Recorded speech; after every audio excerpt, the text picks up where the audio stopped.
देवाय ॐ नमो भगवते वासुदेवाय त्वम् अज्ञानतिमिरान्धस्य ज्ञानाञ्जनशलाकया चक्षुरुन्मीलितं येन तस्मै श्रीगुरवे नमः।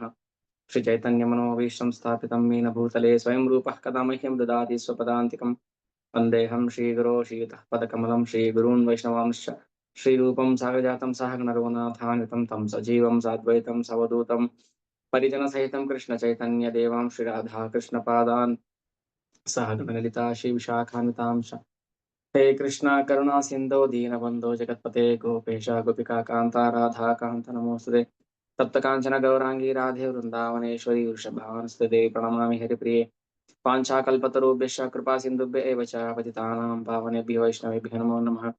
नमो विष्णुपादाय कृष्णप्रेष्ठाय पुतले श्रीमते भक्तिवेदान्त स्वामिनिति नामिने नमस्ते सारस्वते देवे गौरवाणी प्रचारिणे निर्विशेष शून्यवादी पाश्चात्यदेशतारिणे जय श्री कृष्ण चैतन्य प्रभु नित्यानंद श्री अद्वैत गदाधर श्रीवासादि गौर भक्तवृंद हरे कृष्णा कृष्ण कृष्ण हरे हरे हरे राम राम राम हरे हरे।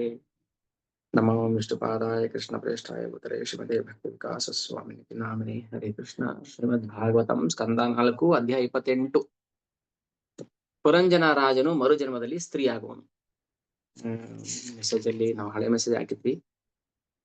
ಹಿಂದಿನ ಚಾಪ್ಟರ್ ಅಲ್ಲಿ ರಾಜ ಪುರಂಜನನ ರಾಜಧಾನಿಯ ಮೇಲೆ ಚಂಡವೇಗನ ಮುತ್ತಿಗೆ. ಈ ಚಂಡವೇಗ ಅಂದ್ರೆ ಯಾರು? ಯವನ.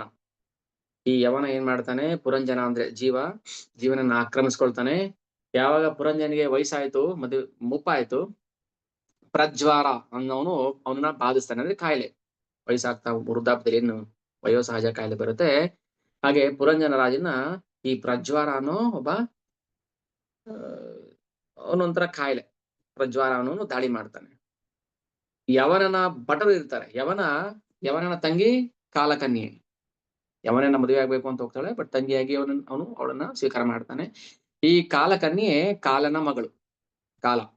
ಈ ಕಾಲಕನ್ಯೆ ಮತ್ತೆ ಆ ಯವನನ ಭಟರು ಅಂದ್ರೆ 9 ದ್ವಾರಗಳಲ್ಲಿ ಅವರು ಮುತ್ತಿಗೆ ಹಾಕ್ತಾರೆ.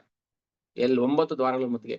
ಅದನ್ನ ಪ್ರಭುಪಾದ ಎಷ್ಟು ಚೆನ್ನಾಗಿ ಇದರಲ್ಲಿ ಬರೀತಾರೆ ಅಂದ್ರೆ, ಎಲ್ಲಾ ದ್ವಾರ, ಇದು ಕೇಳಿಸಲ್ಲ, ಇದು ಕಾಣಿಸಲ್ಲ, ಇದು ಮೂಗ್ ತುಂಬ್ಕೊಂಡ್ಬಿಟ್ಟು ಬ್ಲಾಕ್ ಆಗಿರುತ್ತೆ, ಬಾಯಿ ಒಗೆಯಕ್ಕಾಗಲ್ಲ, ಆರ್ಟಿಫಿಷಿಯಲ್ ಹಲ್ಲ ಹಾಕ್ಸ್ಕೊಂಡಿರ್ತಾನೆ, ಗುದ್ದ ದ್ವಾರ ವರ್ಕ್ ಆಗ್ತಾ ಇಲ್ಲ, ಎನಿಮಾ ತಗೊಂಡು ಹೊಟ್ಟೆ ಕ್ಲೀನ್ ಮಾಡ್ಕೋಬೇಕಾಗುತ್ತೆ, ಮೂತ್ರ ವಿಸರ್ಜನೆ ಆಗ್ತಾರಲ್ಲ, ಇಂಜೆಕ್ಷನ್ ಮಾಡಿ ಎಲ್ಲಾ ದ್ವಾರದಲ್ಲಿ ಅಟ್ಯಾಕ್ ಮಾಡ್ತಾರೆ ಕಾಲ ಯವನ ಮತ್ತೆ ಅವನ ಭಟರು. ಆದ್ರೆ ಪುರಂಜನ ತನ್ನ ಯವನದಲ್ಲಿ ಅತಿಕಾಮಿಯಾಗಿ ತನ್ನ ಹೆಂಡತಿಯ ಗುಲಾಮನಾಗಿ ತನ್ನ ಜೀವನದ ಬಹು ಅಮೂಲ್ಯವಾದ ಸಮಯವನ್ನ ಹಾಳು ಮಾಡ್ಕೊಂಡಿರ್ತಾನೆ. ನಾರದರು ಎಷ್ಟು ಚೆನ್ನಾಗಿ ಆ ಪ್ರಾಚೀನ ಬರಿ ರಾಜನಿಗೆ ಹೇಳ್ತಾ ಇದಾರೆ ಅಂದ್ರೆ, ಪ್ರಾಚೀನ ಬರಿ ರಾಜನ ಮೂಲಕ ಎಲ್ರಿಗೂ ಉಪದೇಶ ಕೊಡ್ತಾ ಇದಾರೆ. ಅತಿಯಾಗಿ ಪ್ರಾಪಂಚಿಕ ಮೋಹದಲ್ಲಿ ಸಿಕ್ಕಾಕೊಂಡ್ರೆ ಏನಾಗುತ್ತೆ ಅನ್ನೋದನ್ನ ಈ ಮುಂದಿನ ಅಧ್ಯಾಯದಲ್ಲಿ ನಾವು ನೋಡ್ಬೋದು. ಕೊನೆಗೆ ಏನಾಗುತ್ತೆ, ಅವನಿಗೆ ಸಾಯ್ಬೇಕಾದ್ರೆ ದೇಹದ ಮೇಲೆ ಎಷ್ಟು ವ್ಯಾಮೋಹ ಇರುತ್ತೆ ಅವನಿಗೆ ಅಂದ್ರೆ, ಕೋಟೆ, ದೇಹ ಮೀನ್ಸ್ ಇಲ್ಲಿ ಕೋಟೆ. ಪುರಂಜನ ಒಬ್ಬ ರಾಜ ಜೀವ ಒಂದು ಸುಂದರವಾದ ಕೋಟೆನ ಹುಡ್ಕೊಂಡ್ ಬರ್ತಾನೆ, ಇಲ್ಲಿ ಸಿಗುತ್ತೆ, ಇಲ್ಲಿ ಸೆಟ್ಲ್ ಆಗ್ಬಿಡ್ತಾನೆ. ಎಷ್ಟು ಅತಿಯಾದ ವ್ಯಾಮೋಹ ಇರುತ್ತೆ ಅವನಿಗೆ ಆ ಕೋಟೆ ಮೇಲೆ ಅಂದ್ರೆ, ಬಿಟ್ಟು ಹೋಗ್ತಾ ಇರೋದಿಲ್ಲ ಅವನು. ಹೋಗಲ್ಲ, ಕೋಟೆ ಬಿಟ್ಟು ಹೋಗಲ್ಲ ನಾನು. ಅಲ್ಲಿ 5 ಎಡೆ ಸರ್ಪ ಕಾವಲ್ ಕಾಯ್ತಾ ಇರುತ್ತೆ, ಅದು ಮುದಿ ಆಗ್ಬಿಟ್ಟಿರುತ್ತೆ, ಎಡೆ ಎತ್ತಕ್ ಆಗ್ತಾ ಇರಲ್ಲ ಅದು. ಒಳಗಡೆ ಅವನ ಸಂಪತ್ತುಗಳು ಇರುತ್ತಲ್ಲ, ಪುರಂಜನ ಸಂಪತ್ತು ಅಂದ್ರೆ ಯಾವುದು? ಈ ಇಂದ್ರಿಯಗಳು, ಮನಸ್ಸು, ಅವನ ಆಸೆಗಳು, ಇವೆಲ್ಲವೂ ಪುರಂಜನ ರಾಜನ ಸ್ವತ್ತು. ಆ ಸ್ವತ್ತನ್ನ 5 ಎಡೆ ಸರ್ಪ ಕಾಪಾಡ್ತಿರುತ್ತೆ, ಅಂದ್ರೆ ಪ್ರಾಣ. ಉಸಿರಾಡ್ಕೊಂಡು ಉಸಿರು ಎಳಿಲ್ಲ ಬೇಡವಾ ಅಂತ 5 ಎಡೆ ಸರ್ಪ ವೀಕ್ ಆಗ್ಬಿಟ್ಟಿರುತ್ತೆ. ಆ ಪ್ರಾಣ ಕಾಪಾಡ್ತಾ ಇರುತ್ತೆ. ಎಷ್ಟೊತ್ತು ಕಾಪಾಡುತ್ತೆ ಪ್ರಾಣ ನಮ್ಮನ್ನ? ವೆಂಟಿಲೇಟರ್ ಹಾಕಿರೋವರೆಗೂ ಅಷ್ಟೇ. ಆಮೇಲೆ ಪುರಂಜನನ ಇಡೀ ಸಂಪತ್ತನ್ನ ಕಾಲಯವನ ಮತ್ತೆ ಕಾಲಕನ್ಯೆ ಲೂಟಿ ಹೊಡಿತಾ ಇರ್ತಾರೆ. ಆ 5 ಎಡೆ ಸರ್ಪ ಎಷ್ಟು ಹೋರಾಟ ಮಾಡಕ್ಕಾಗುತ್ತೆ ಅಷ್ಟು ಹೋರಾಟ ಮಾಡಿ ಕೊನೆಗೆ ಅದು ಸೋಲನ್ನ ಒಪ್ಕೊಂಡ್ಬಿಡುತ್ತೆ. ಹೀಗೆ ಪುರಂಜನ ತನ್ನ ಸಂಪತ್ತಿನ ಬಗ್ಗೆ ಅತಿಯಾದ ವ್ಯಾಮೋಹ ಇಟ್ಕೊಂಡಿರ್ತಾನೆ. ಪ್ರಾಣ ಹೋಗೋ ಸಮಯ ಬಂತು. ಅಂತ ಕಾಲೇಚ ಮಾಮೇವ ಸ್ಮರನ್ ಮುಕ್ತ ಕಲಿಯವರಂ. ಬೆಳಿಗ್ಗೆ ಕ್ಲಾಸಲ್ಲಿ ಹೇಳ್ತಾ ಇದ್ದೆ, ಭೀಷ್ಮಾಚಾರ್ಯ ಪ್ರಾಣವನ್ನ ತ್ಯಾಗ ಮಾಡ್ಬೇಕಾದ್ರೆ ಅವ್ರನ್ನ ನೋಡೋದಿಕ್ಕೆ, ಅವರ ಉಪದೇಶವನ್ನು ಕೇಳೋದಿಕ್ಕೆ ಬ್ರಹ್ಮಾಂಡದ ಎಲ್ಲ ಮಹರ್ಷಿಗಳು ಬಂದಿರ್ತಾರೆ. ಆದರೆ ಮನುಷ್ಯ ಪ್ರಾಪಂಚಿಕವಾಗಿ ತುಂಬಾ ಮುಳುಗಿರುವಂತಹ ಒಬ್ಬ ಅತಿಕಾಮಿ ಮನುಷ್ಯ ಅವನು ಭಗವಂತ ಸ್ಮರಣೆ ಮಾಡಕ್ ಸಾಧ್ಯನೇ ಇಲ್ಲ. ಯಾಕೆ ಸ್ಮರಣೆ ಮಾಡಕ್ ಆಗೋದಿಲ್ಲ ಅಂದ್ರೆ ಬದುಕಿನ ಉದ್ದಕ್ಕೂ ಅವನು ಸ್ಮರಣೆ ಮಾಡಿದ್ದೇನಿನ್ನ ಧ್ಯಾಯತೋ ವಿಷಯಾನ್ ಪುಂಸಃ, ಬರೀ ವಿಷಯ ಸುಖಗಳನ್ನೇ ಧ್ಯಾನ ಮಾಡಿರ್ತಾನೆ. ಧ್ಯಾಯತೋ ವಿಷಯಾನ್ ಪುಂಸಃ ಸಂಗಸ್ತೆ ಶುಭಜಾಯತೆ, ಅಟ್ಯಾಚ್ಮೆಂಟ್ ಬೆಳೆಸ್ಕೊಂಡ್ಬಿಡುತ್ತೆ. ಅದಕ್ಕೆ ದೇಹದ ಮೇಲೆ ಜಾಸ್ತಿ ಅಟ್ಯಾಚ್ಮೆಂಟ್ ಬೆಳೆಸ್ಕೊಂಡ್ರೆ ಏನಾಗುತ್ತೆ, ದೇಹ ಬಿಟ್ಟು ಹೋಗಲ್ಲ, ನಾನು ಹೋಗಲ್ಲ. ಆದ್ರೆ ಕಾಲ ಏನ್ ಮಾಡತ್ತೆ, ಬಲವಂತವಾಗಿ ಕಿತ್ತು ಎಸ್ಬಿಡುತ್ತೆ ಅದನ್ನ. ಪ್ರಾಣವನ್ನ ಅಂದ್ರೆ ಜೀವನನ್ನ ಶರೀರಂ ಯದವಾಪ್ನೋತಿ ಯಚ್ಚಾಪುತ್ಕ್ರಾಮತೀಶ್ವರ ಗೃಹೀತ್ವೈತಾನಿ ಸಹ್ಯಾತಿ ವಾಯುಗಂಧಾನಿ ಮಾಶಯ. ಹೇಗೆ ಗಾಳಿ ಬಂದಾಗ ಗಂಧ ನಾನು ಹೋಗೋದಿಲ್ಲ, ಗಂಧ ಇಳುತ್ತೆ, ಇಲ್ಲ ನಾನು ಹೋಗೋದಿಲ್ಲ, ಗಾಳಿ ಏನ್ ಮಾಡುತ್ತೆ, ದೋಚ್ಕೊಂಡು ಹೋಗ್ಬಿಡುತ್ತೆ. ಶರೀರ ಯದ ಆಪ್ನೋತಿ ಯಚ್ಚಾಪುತ್ಕ್ರಾಮತೀಶ್ವರ, ಯಾವಾಗ ಉತ್ಕ್ರಾಮ ಅಂತ ಆಗುತ್ತೆ, ಉತ್ಕ್ರಾಮ ಅಂತ ಅಂದ್ರೆ ಜೀವ ತೊರೆದು ಹೋಗೋದು. ಯಾರಿಗೂ ಹೇಳ್ದೆ ಕೇಳದೆ ಟಾಟಾ ಬಾಯ್ ಸಿ ಯು, ಯಾರಿಗೂ ಹೇಳಲ್ಲ. ಯಾರಿಗೂ ಹೇಳ್ದೆ ಬರ್ತಾನೆ, ಯಾರಿಗೂ ಹೇಳ್ದೆ ಹೊರಟೋಗ್ಬಿಡ್ತಾನೆ. ಅದೇ ನಾವೇನ್ ಮಾಡ್ತೀವಿ, ಕೊಡಾಡ್ತೀವಿ, ಅಯ್ಯೋ ನಿನ್ನೆ ತಾನೇ ಚೆನ್ನಾಗಿದ್ದ, ಊರಿಂದ ಆದಷ್ಟು ಬೇಗ ಬಂದ್ಬಿಡ್ತೀನಿ ಅಂತ ಇದ್ದ, ಅಯ್ಯೋ ನಿನ್ನೆ ತಾನೇ ಹಿಂಗ್ ಮಾತಾಡ್ದ, ಇವಾಗ ಹೇಳ್ದೆ ಕೇಳ್ದೆ ಹೋಗ್ಬಿಟ್ಟ ಅಂತೀವಿ ನಾವು. ಹೌದು, ಒಂದಲ್ಲ ಒಂದಿನ ಎಲ್ರು ಹೇಳ್ದೆ ಕೇಳ್ದೆ ಹೋಗ್ಬಿಡ್ಬೇಕಾಗತ್ತೆ. ಗಂಟು ಮೂಟೆ ಏನ್ ಎಲ್ಲ ಬಿಟ್ಟು ಹೋಗ್ಬೇಕಾಗತ್ತೆ, ಕಟ್ಕೊಂಡಲ್ಲ. ಗಂಟು ಮೂಟೆ ಪುರಂಜನ ಕಟ್ಟಿರ್ತಾನೆ ನೋಡಿ, ನನ್ನದು ಈಗ ಹೇಳ್ದೆ ಅಹಮ್ಮ ಬಿದೆ.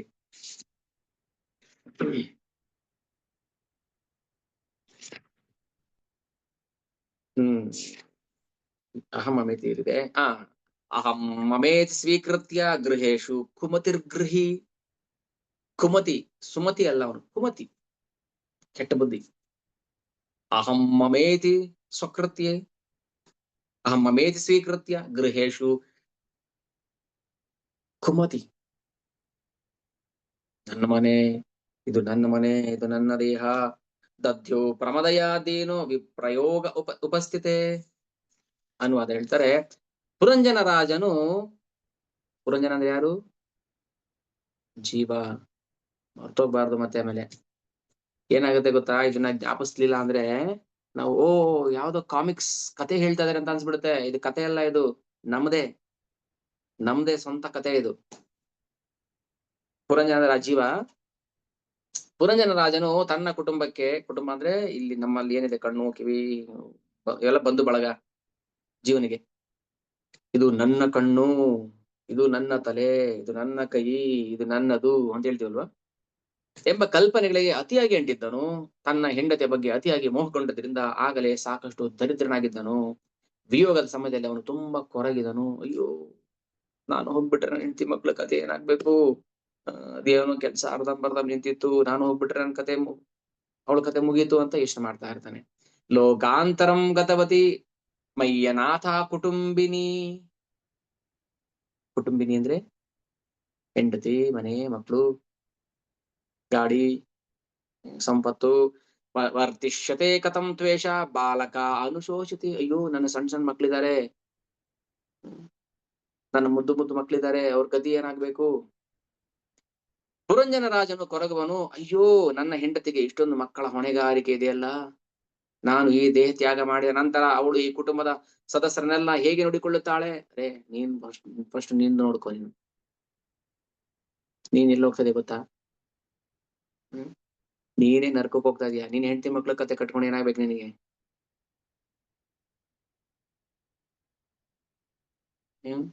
ಹೇಳ್ತಾರೆ, ನಾನು ಈ ದೇಹ ತ್ಯಾಗ ಮಾಡಿದ ನಂತರ ಈ ಕುಟುಂಬದ ಸದಸ್ಯರೆಲ್ಲ ನನ್ನ ಹೆಂಡತಿ ಹೇಗೆ ನೋಡಿಕೊಳ್ಳುತ್ತಾಳೆ. ಅಯ್ಯೋ, ಮನೆ ವಾರ್ತೆಯ ಆಲೋಚನೆಗಳು ಅವಳನ್ನ ಬಲವಾಗಿ ಬಾಧಿಸಿದ್ವಲ್ಲ. ಇದೇ ಮಾತು ಭೀಷ್ಮಾಚಾರ್ಯ ಹೇಳ್ತಾರೆ. ಅಯ್ಯೋ ಕುಂತಿ ಎಷ್ಟು ಕಷ್ಟಪಟ್ಲಲ್ಲ. ಅದು ವೈಷ್ಣವ ದುಃಖ, ಅದು ವೈಷ್ಣವನಿಗೆ ಬರುವಂತ ದುಃಖ ಅದು.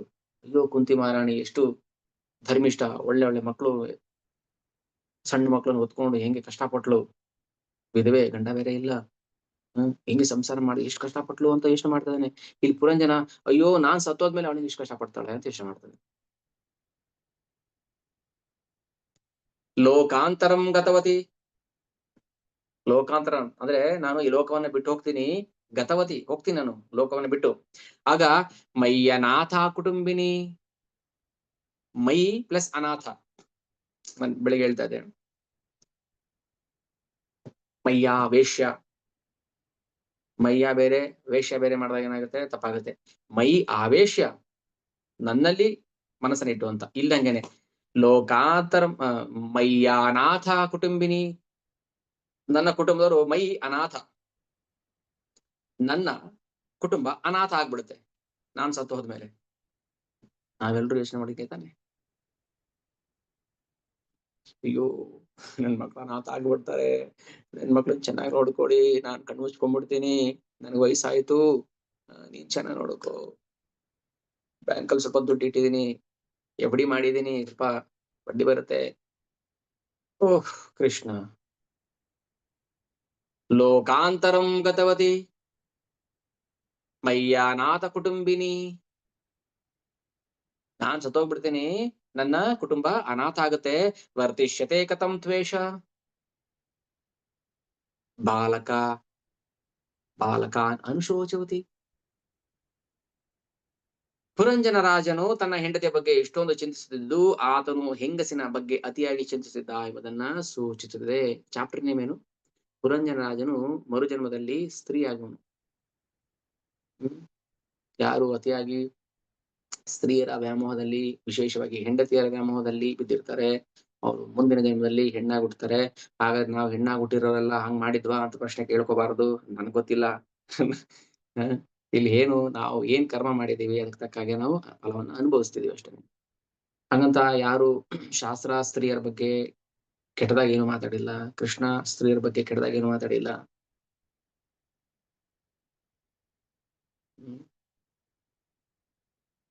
ಮಾಂ ಹಿ ಪಾರ್ಥ ವ್ಯಪಾಶ್ರಿತ್ಯ ಏಪಿ ಸ್ಯೋ ಪಾಪಯೋನಯಃ ಸ್ತ್ರೀಯೋ ವೈಶ್ಯ ತಥಾ ಶೂದ್ರ ತೇಪಿ ಯಾಂತಿ ಪರಾಂ ಗತಿಂ. ಭಗವಂತ ದೃಷ್ಟಿಯಲ್ಲಿ ಎಲ್ಲರೂ ಸಮಾನರು. ಅವರವರ ಕರ್ಮಕ್ಕನುಸಾರವಾಗಿ ಕಷ್ಟನೋ ಸುಖನೋ ನೋವೋ ನಿಲುವೋ ಜಯ ಅಪಜಯ ಲಾಭ ನಷ್ಟ ಅನುಭವಿಸ್ಬೇಕಾಗತ್ತೆ. ಅದಕ್ಕೆ ಹೇಳೋದು ಕೃಷ್ಣ ಪ್ರಜ್ಞೆ ನಾವು ಸಂಪಾದನೆ ಮಾಡುವಂತಹ ನಿಜವಾದ ಆಸ್ತಿ. ನಾವು ಎಷ್ಟು ಕೃಷ್ಣ ಪ್ರಜ್ಞೆನ ಸಂಪಾದನೆ ಮಾಡಿದೀವಿ ಅದು ನಮ್ಮ ಶಾಶ್ವತವಾದ ಆಸ್ತಿ. ನಾವು ನಮ್ಮ ಮಕ್ಕಳಿಗೆ ನಾನು ಎಷ್ಟು ಎಜುಕೇಶನ್ ಕೊಡ್ಸಿದೀವಿ, ನಾನು ಹೆಂಡತಿಗೆ ಎಷ್ಟು ರೇಷ್ಮೆ ಸೀರೆ ಕೊಡ್ಸಿದೀನಿ, ನಾನು ಎಷ್ಟು ಸೈಟ್ ಮಾಡಿದೀನಿ, ನಾನು ಎಷ್ಟು ಮಾಡಿದಷ್ಟು ಪುರಂಜನ ಬಿಟ್ಟು ಹೋಗ್ಬೇಕಾದ್ರೆ ಕೊರಗ್ತಾನೆ, ಅಯ್ಯೋ ಅಷ್ಟೊಂದು ಆಸ್ತಿ ಮಾಡಿಟ್ಟಿದ್ದೆ ಎಲ್ಲ ಬಿಟ್ಟು ಹೋಗ್ತಾ ಇದೀನಿ, ಎಲ್ಲ ಭಗವಂತನ ಕೊಡಕ್ಕೆ ಕೈಯೇ ಬರ್ಲಿಲ್ಲ, ಭಗವಂತನ ಕೊಡಕ್ಕೆ ಕೈ ಶಾರ್ಟ್ ಆಗೋಯ್ತು. ಆದ್ರೆ ಧಾರಾಳವಾಗಿ ಖರ್ಚು ಮಾಡಿರ್ತಾನೆ, ಕುಡಿಯೋದಿಕ್ಕೆ, ತಿನ್ನೋದಿಕ್ಕೆ, ಹೆಂಡತಿ ಮಕ್ಳ ಖರ್ಚಿಗೆ. ಅಂತವ್ರು ಏನಾಗುತ್ತೆ ಮುಂದೆ ಹೇಳ್ತಾರೆ, ನಾ ಮಯ್ಯ ನಾಶಿತೆ ಭುಂಕ್ತೆ ಸಾ ನಾ ಸ್ನಾತೆ ಸ್ನಾತಿ ಮತ್ಪರ ಮೈ ರುಷ್ಟೆ ಸುಸಂತ್ರಸ್ತ ಪ್ರತಿಸ್ತೆ ಯಥವಾಗ್ಭಯಾತ್. ಹೆಂಡತಿ ಬಗ್ಗೆ ಯೋಚನೆ ಮಾಡ್ತಾ ಇದ್ದಾನೆ. ನಾನು ಊಟ ಮಾಡಿದ್ಮೇಲೆ ಊಟ ಮಾಡ್ತಾ ಇದ್ದು, ನಾನು ಕಷ್ಟಪಟ್ರೆ ಅವಳು ಕಷ್ಟಪಡ್ತಾ ಇದ್ದು, ನಾನ್ ಹತ್ರ ಅವಳು ಅಳ್ತಾ ಇದ್ದು, ಎಲ್ಲಾ ನೆನ್ಸ್ಕೊಳ್ತಾನೆ ಸಾಯೋ ಟೈಮಲ್ಲಿ. ಇದನ್ನೆಲ್ಲ ಪುರಂಜನನು ನೆನೆಸಿಕೊಂಡನು. ಮೈ ರುಷ್ಟೆ, ಆಮೇಲೆ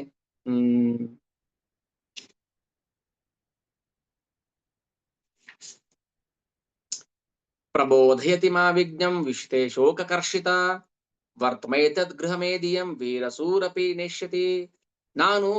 ತಾನು ದಿಕ್ಕು ತೋಚದೆ ಇರುವ ಪರಿಸ್ಥಿತಿ ಇರುವಾಗ, ಅಲ್ಲ ಅವ್ರಿಗೆ ಪ್ರಾಣ ಹೋಗಿ ಸಂಕಟ ಆಗ್ತಾ ಇದೆ, ಯಾವಾಗ ಸಾಯ್ತೀನೋ ಎಲ್ಲೋಗ್ತೀನೋ ಅಂತ. ಆದ್ರೆ ಹೇಳ್ತಾನೆ, ತಾನು ದಿಕ್ಕು ತೋಚದೆ ಇರುವ ಪರಿಸ್ಥಿತಿ ಇದ್ದಾಗ ತನ್ನ ಹೆಂಡತಿ ಹೇಗೆ ಒಳ್ಳೆಯ ಬುದ್ಧಿವಾದವನ್ನು ಹೇಳ್ತಿದ್ದಳು ಮತ್ತು ಮನೆ ಬಿಟ್ಟು ಹೋದಾಗ ಹೇಗೆ ದುಃಖಿಸಿದಳು ಎಂದೆಲ್ಲ ಪುರಂಜನ ನೆನೆಸ್ಕೊಂಡು ಅಳುತ್ತಿದ್ದನು. ಇಷ್ಟೊಂದು ಜನ ಗಂಡು ಮಕ್ಕಳ ವೀರರ ಮಾತೆಯಾದರೂ ಅವಳು ಗೃಹಕೃತ್ಯದ ಹೊಣೆಯನ್ನ ಹೇಗೆ ಹೊರುತ್ತಾಳೋ ಇಲ್ಲವೋ ಎಂಬ ಶಂಕೆ. ಸಾಯುವ ಸಮಯದಲ್ಲಿ ಗೊತ್ತಿಲ್ಲ, ಎಷ್ಟೋ ಸಲ ಸತ್ತಿದೀವಿ ನಾವು, ಅದೇ ಯಾವ್ದು ನೆನಪಿಲ್ಲ. ನಾವೇನ್ ಇದೇ ಫಸ್ಟ್ ಟೈಮ್ ಸಾಯ್ತಾ ಇಲ್ಲ, ಅಥವಾ ಇದೇ ಫಸ್ಟ್ ಟೈಮ್ ಹುಡ್ತಾ ಇಲ್ಲ, ಇದೇ ಫಸ್ಟ್ ಟೈಮ್ ಮನುಷ್ಯ ಜನ್ಮಕ್ಕೆ ಬಂದಿಲ್ಲ, ಇದೇ ಫಸ್ಟ್ ಟೈಮ್ ದುಃಖ ಅನುಭವಿಸ್ತಾ ಇಲ್ಲ. ಎಲ್ಲ ಅನುಭವಿಸಿ ಹೋಗಿದೀವಿ ನಾವು, ಮತ್ತೆ ವಾಪಸ್ ಇಲ್ಲೇ ಬಂದಿದೀವಿ. ನಾಯಿ ರೊಟ್ಟಿ ಕತೆ ಗೊತ್ತಲ್ಲ. ಒಬ್ಬ ಏನ್ ಮಾಡ್ತಾನೆ, ಯಜಮಾನ ನಾಯಿಗೆ ಹೊಡೆದು ಕಳಿಸ್ತಾನೆ, ಹೋಗ್ತಾ ಇಲ್ಲಿ ಇರ್ಬಾರ್ದು ನೀನು. ಅಷ್ಟು ದೂರ ಹೋಗ್ತಂಗೆ ಏನಾಗುತ್ತೆ, ರೊಟ್ಟಿ ತೋರಿಸ್ತಾನೆ. ಆ ನಾಯಿ ರೊಟ್ಟಿ ಆಚೆಗೆ ಏನ್ ಮಾಡುತ್ತೆ? ರೊಟ್ಟಿ ಕೊಡ್ತಾನೆ ಅಂತ ಬರುತ್ತೆ. ರೊಟ್ಟಿ ತಿನ್ನಕ್ ಬರುತ್ತೆ, ಮತ್ತೆ ಹೊಡೆದು ಕಳಿಸ್ತಾನೆ. ಕೊಯ್ ಅನ್ಕೊಂಡು ಅಷ್ಟು ದೂರ ಹೋಗುತ್ತೆ, ಮತ್ತೆ ರೊಟ್ಟಿ ತೋರಿಸ್ತಾನೆ. ಅದೇನ್ ಮಾಡುತ್ತೆ? ಹಾ, ರೊಟ್ಟಿ ಕೊಡ್ತಾನೆ ಬರುತ್ತೆ. ನಾಯಿ ಬುದ್ಧಿ ಹೊಡಿತ. ಮಾಯೆ ನಮ್ಮನ್ನ ಒದ್ದು ಒದ್ದು ಆಚೆಗೆ ಆಗ್ತದೆ. ಹೋಗ್ತಾ ಇರಲಿಲ್ಲ, ಗೆಟ್ ಲಾಸ್ಟ್ ಫ್ರಮ್. ಆಮೇಲೆ ಕರ್ಷತಿ ಮಮೈವಾಂಶೋ ಜೀವಲೋಕೆ ಜೀವಭೂತ ಸನಾತನಃ ಮನಾಷಷ್ಠಾನೀಂದ್ರಿಯಾಣಿ ಪ್ರಕೃತಿ ಸ್ಥಾನಿ ಕರ್ಷತಿ. ನಾಯಿ ಹೊಡಿತಾ ಇರ್ತಾನೆ, ರೊಟ್ಟಿ ತೋರಿಸ್ತಾನೆ, ವಾಪಸ್ ಬರುತ್ತೆ. ಹೊಡಿತಾನೆ, ರೊಟ್ಟಿ ತೋರಿಸ್ತಾನೆ, ವಾಪಸ್ ಬರುತ್ತೆ. ಇದೇ ಕತೆ ನಮ್ದು. ನಾಯಿ ರೊಟ್ಟಿ ಕತೆ. ಮಾಯೆ ಓಡಿಸ್ತಾ ಇರ್ತಾಳೆ, ಮತ್ತೆ ವಾಪಸ್ ನಿಲ್ತೆ ಬರ್ತೀವಿ. ಇದೇ ಫಸ್ಟ್ ಟೈಮ್ ನಾವು ಸತ್ತಿಲ್ಲ, ಹುಟ್ಟಿಲ್ಲ. ಅನಂತ ಕೋಟಿ ಜನ್ಮಗಳಲ್ಲಿ ನಾವು ಅನಂತ ಕೋಟಿ ದೇಹಗಳನ್ನ ಧರಿಸಿ ಬಂದಿದ್ದೀವಿ, ಮತ್ತು ನಮಗೆ ಬುದ್ಧಿ ಬಂದಿಲ್ಲ. ಬಹುನಾಂ ಜನ್ಮ ನಾಮಂತೆ ಜ್ಞಾನವಾನ್ ಪ್ರಪದ್ಯತೆ. ಎಷ್ಟೋ ಜನ್ಮಗಳ ಕೊನೆಯಲ್ಲಿ ನಮಗೆ ಕೃಷ್ಣ ದೇವತಮ ಪರಮ ಪುರುಷ ಅಂತ ಗೊತ್ತಾಗುತ್ತೆ. ಕರ್ಮ ಮಾಡ್ಬೇಕು ನಾವು. ಎಂತ ಕರ್ಮ ಮಾಡ್ಬೇಕು? ಮತ್ತೆ ವಾಪಸ್ ಇಲ್ಲಿ ಬರೋ ತರ ಮಾಡ್ಬಾರ್ದು ನಾವು. ಯಜ್ಞಾರ್ಥಾತ್ ಕರ್ಮಣೋನ್ಯತ್ರ ಲೋಕೋಯಂ ಕರ್ಮ ಬಂಧನಃ ತದರ್ಥಂ ಕರ್ಮ ಕೌಂತೆಯ ಮುಕ್ತ ಸಂಗ ಸಮಾಚಾರ. ಮಾಡ್ತೀರಾ ಕೃಷ್ಣಗೋಸ್ಕರ ಮಾಡಿ. ಯಾಕೆ ಯೋಚನೆ ಮಾಡ್ತೀರಾ? ನಮ್ಮ ಹೆಂಡತಿ ಮಕ್ಕಳು ಮನೆ ಮಠ ಬಿಟ್ಟು ಹೋಗ್ತೀನಿ ಅಂತ? ಹೌದು. ಏನ್ ತಗೊಂಬಂದಿದ್ದೀರಾ? ನಾವು ಬರ್ಬೇಕಾದ್ರೆ ಎಲ್ಲ ಬ್ಯಾಗಲ್ಲಿ ಹಾಕೊಂಬಂದಿದ್ವಾ? ನನ್ನ ಹೆಂಡತಿ, ನನ್ನ ಮಗು, ಹೆಂಗ್ ಬಂದ್ವಿ ಹಂಗ ಹೋಗ್ತಾ ಇರ್ಬೇಕು. ಏನ್ ಆಟ ಆಡ್ತೀವಿ ನಾವು ಬಂದ ಮೇಲೆ? ಒಂದ್ ಕಡೆ ನಿಲ್ಲಲ್ಲ ನಾವು. ಎಷ್ಟು ವಿಪರ್ಯಾಸ ಇದು. ನಾನೇನು ಹೊಸದಾಗಿ ಏನು ಹೇಳ್ತಾ ಇಲ್ಲ, ನಮ್ಗೆ ಗೊತ್ತಿರೋದನ್ನೇ ಹೇಳ್ತಾ ಇರೋದು. ಎಲ್ರಿಗೂ ಗೊತ್ತಿರೋಂಥ ವಿಚಾರನೇ ಹೇಳ್ತಾ ಇರೋದು. ಭಾಗವತ ಓದಿರ್ಬೇಕಾದಿಲ್ಲ ತಿಳ್ಕೊಳಕ್ಕೆ. ಭಾಗವತ ಮೇಲೆ ನಮ್ಗೆ ಗೊತ್ತಲ್ಲ, ನಡೀತಾ ಇಲ್ಲ ಕಣ್ ಮುಂದೆ ನಮ್ಗೆ ಪ್ರಾಕ್ಟಿಕಲಿ ನಾವು ನೋಡ್ತಾ ಇದ್ದೀವಿ ಸಿಚುವೇಶನ್, ಆದ್ರೆ ನಮ್ಗೆ ಅರ್ಥ ಆಗ್ತಾ ಇಲ್ಲ. ಹಿಪ್ನೋಟೈಸ್ ಮಾಡ್ಬಿಡುತ್ತೆ. ಕೆಲವೇನ್ ಮಾಡ್ತಾರೆ, ಹಿಂಗೆಲ್ಲ ಮಾಡಿ ನೋಡು ನೀನು ಹಿಂದಿ ಜನ್ಮಕ್ಕೆ ಹೋಗ್ತಾ ಇದೀಯಾ ಅಂತ ಏನೋ ಮಾಡಿ ಹಿಪ್ನೋಟೈಸ್ ಮಾಡ್ತಾರೆ.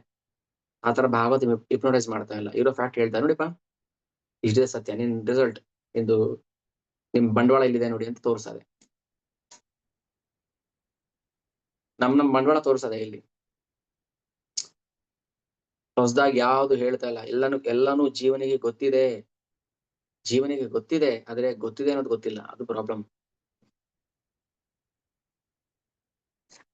ನಾವ್ ಏನೇ ಮಾಡಿದ್ರು ಯಜ್ಞಾರ್ಥಾತ್ ಕರ್ಮಣೋ ಅನ್ಯತ್ರ ಲೋಕೋಯಂ ಕರ್ಮ ಬಂಧ ತದರ್ಥಂ ಕರ್ಮ ಕೌಂತೆಯ ಮುಕ್ತ ಸಂಘ ಸಮಾಚಾರ. ಇಷ್ಟ ಆಗೋದಿಲ್ವಾ ಟಾಪಿಕ್ ಇದು ನಮ್ಗೆ? ಯಾಕಂದ್ರೆ ನಮ್ದೇ ಕತೆ ಅಲ್ವಾ, ಅದಕ್ಕೆ ಇಷ್ಟ ಆಗೋದಿಲ್ಲ. ಒಂದು ಕ್ಲಾಸ್ ಮಿಸ್ ಆದ್ರೆ ಕಣ್ಣಲ್ಲಿ ನೀರು ಬರುತ್ತೆ ನಮ್ಗೆ. ಅಯ್ಯೋ ಇವತ್ತು ಕ್ಲಾಸ್ ಮಿಸ್ ಆಯ್ತಲ್ಲ ಅಂತ. ಒಂದಿನ ಇವತ್ತು ಕ್ಲಾಸ್ ಇಲ್ಲ ಅಂತ ಮೆಸೇಜ್ ಹಾಕಿದ್ರೆ ಎಷ್ಟು ರಿಪ್ಲೈ ಬರುತ್ತೆ? ಯಾಕೆ ಕ್ಲಾಸ್ ಇಲ್ಲ ಇವತ್ತು, ಏನಾಯ್ತು ಅಂತ.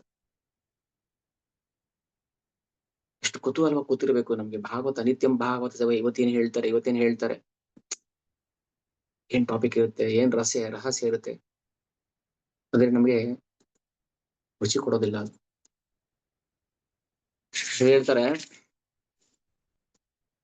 ಕಥಂ ನು ದಾರಕಾದೀನ ದಾರಕೀರ್ವ ಪರಾಯಣ ವರ್ತಿಷ್ಯಂತೆ ಮೈಗತೆ ಭಿನ್ನ ನಾಮ ಇವೋದಧೋ. ಪುರಂಜನ ರಾಜನು ಹೀಗೆ ಕೊರಗುತ್ತಾ ಇದ್ದನು. ಖುಷಿಯಿಂದ ಇರೋದಿಲ್ಲ. ನಾವು ಸಾವಿನ ಹತ್ತಿರ ಬರ್ತಾ ಏನಾಗುತ್ತೆ ನಮ್ಗೆ, ರಿಟೈರ್ಮೆಂಟ್ ಆದ್ಮೇಲೆ ಫುಲ್ ಎಂಜಾಯ್ ಮಾಡೋಣ, ಕತ್ತೆ ತರ ದುಡಿಯೋಣ 60 ವರ್ಷದವರೆಗೂ. ಆಮೇಲೆ 60 ವರ್ಷ ಆದ್ಮೇಲೆ ಫುಲ್ ರಿಟೈರ್ಮೆಂಟ್ ಲೈಫ್, ಆರಾಮಾಗಿ ಎಂಜಾಯ್ ಮಾಡ್ಕೊಂಡಿರೋಣ ಅಂತ. ಒಂದೊಂದೇ ಹಲ್ಲು ಉದುರೋಗ್ತಾ ಇರುತ್ತೆ, ಅಲ್ಲಿ ಸೆಟ್ ಹಾಕಿಸ್ಬೇಕು. ಕಿವಿ ಯಾಕೋ ಡಾಕ್ಟ್ರೆ ಕಿವಿ ಸ್ವಲ್ಪ ಗುಯ್ ಅಂತಿದೆ, ಕೇಳಿಸ್ತಾ ಇಲ್ಲ. ಕಣ್ಣಾಗ್ಲೇ ಮಂಜಾಗ್ಬಿಟ್ಟಿದೆ 40ಗೆನೆ. ಕಣ್ಣು ಯಾಕೋ ಇನ್ನೂ ಪವರ್ ಜಾಸ್ತಿ ಆಗ್ತದೆ ಡಾಕ್ಟ್ರೆ, ಏನ್ ನೋಡಕ್ಕೆ ಟಿವಿನೇ ನೋಡಕ್ ಆಗ್ತಾ ಇಲ್ಲ. ದೂರದಿಂದ ಟಿವಿ ನೋಡಕ್ ಆಗಲ್ಲ, ಹತ್ರ ಹೋಗ್ಬೇಕು ಹಿಂಗೆ ಟಿವಿ. ಏನ್ ಎಂಜಾಯ್ ಮಾಡ್ತೀರಾ ಮತ್ತೆ 60 ವರ್ಷ ಆದ್ಮೇಲೆ? ಇಷ್ಟ ಮಾಡ್ಬೋದು. ಮೊಮ್ಮಕ್ಳು, ತಾತ ಬಗ್ಗು, ನೀನು ಕತ್ತೆ, ಇವಾಗ ನಾನ್ ನಿನ್ಮೇಲೆ ಸವಾರಿ ಮಾಡ್ತೀನಿ. ಕತ್ತೆನೋ ಕುದುರೆನೋ ಏನೋ ಒಂದ್ ಪ್ರಾಣಿ ಮಾಡ್ಕೊಂಡ್ಬಿಡ್ತಾನೆ ಮೊಮ್ಮಗ. ಇದೇ ಎಂಜಾಯ್ಮೆಂಟ್. ಅಬ್ಬಾ, ಇಷ್ಟು ಎಂಜಾಯ್ಮೆಂಟ್ ಮಾಡಕ್ಕೆ ಯಾಕೆ ಕತ್ತೆ ತರ ದುಡಿಬೇಕಿತ್ತು ನಾವು? ಏನಾದ್ರು ಹೊಸ ವಿಷಯ ಹೇಳ್ತಾ ಇದೀನ ನಾನು? ಇದೆಲ್ಲ ಅನುಭವಿಸ್ಬೇಕಾಗತ್ತೆ ನಾವು. ವಯಸ್ಸಿದ್ದಾಗ ಭಕ್ತಿ ಮಾಡ್ರಿ, ವಯಸ್ಸಿದ್ದಾಗ ಭಕ್ತಿ ಮಾಡ್ಬಾರ್ದು. ಎಂಜಾಯ್ ಮಾಡ್ಬೇಕು. ವಯಸ್ಸಾದ್ಮೇಲೆ ಭಕ್ತಿ ಮಾಡ್ಬೇಕು. ವಯಸ್ಸಾದ್ಮೇಲೆ ಇವತ್ತು ಡಾಕ್ಟರ್ ಹತ್ರ ಹೋಗ್ಬೇಕು. ಯಾಕೋ ಗಂಟ್ಲು ಗರೋಗರ ಅಂತ ಇದೆ. ಯಾಕೋ ಕಫ ತುಂಬ್ಕೊಂಡ್ಬಿಟ್ಟಿದೆ. ಯಾಕೋ ಕೈಯಲ್ಲಿ ಸ್ವಾಧೀನ ಇಲ್ಲ. ತಲೆ ಗಿರ್ ಅಂತ ಇದೆ. ಭಾನುವಾರ ಡೆಂಟಿಸ್ಟ್ ಅಪಾಯಿಂಟ್ಮೆಂಟ್. ಸೋಮವಾರ ಜನರಲ್ ಫಿಸಿಷಿಯನ್. ಮಂಗಳವಾರ ಆಪ್ಥಾಲಮಾಲಜಿಸ್ಟ್, ಕಣ್ ಸರಿ ಇಲ್ಲ. ಆಮೇಲೆ ಬುಧವಾರ ENT. 7 ವಾರ ಇರೋದು. ಇನ್ನು ಕಾಯಿಲೆ ಜಾಸ್ತಿ ಆದಾಗ ಏನಾಗುತ್ತೆ, ಭಾನುವಾರ 3 ಅಪಾಯಿಂಟ್ಮೆಂಟು, ಸೋಮವಾರ 3 ಅಪಾಯಿಂಟ್ಮೆಂಟು, ಬೆಳಗ್ಗೆ ಮಧ್ಯಾಹ್ನ ಸಾಯಂಕಾಲ. ಭಕ್ತಿ ಮಾಡ್ರಿ. ಭಕ್ತಿ ಮಾಡಕ್ಕೇನೆ ಇಷ್ಟ ಇದೆ ಪ್ರಭು, ಆದ್ರೆ ಅಪಾಯಿಂಟ್ಮೆಂಟ್ ಕೊಟ್ಟಿದ್ದೀನಿ ನಾನು ಡಾಕ್ಟರ್ಗೆ ಬರಕ್ ಹೇಳಿದಾರೆ ಅವರು. ಓಕೆ, ಕ್ಯೂ ನಿಂತ್ಕೋತೀರಲ್ಲ ಡಾಕ್ಟರ್ ಶಾಪಲ್ಲಿ, ಚಾಂಟಿಂಗ್ ಮಾಡಿಸಿ. ಮಾಡ್ಬೋದು, ಚಾಂಟಿಂಗ್ ಮಾಡಕ್ಕೇನ್ ಕಷ್ಟ ಇಲ್ಲ. ಎಲ್ಲ ಕೆಮ್ತಿರ್ತಾರೆ, ನಂಗೆ ಡಿಸ್ಟರ್ಬ್ ಆಗುತ್ತೆ.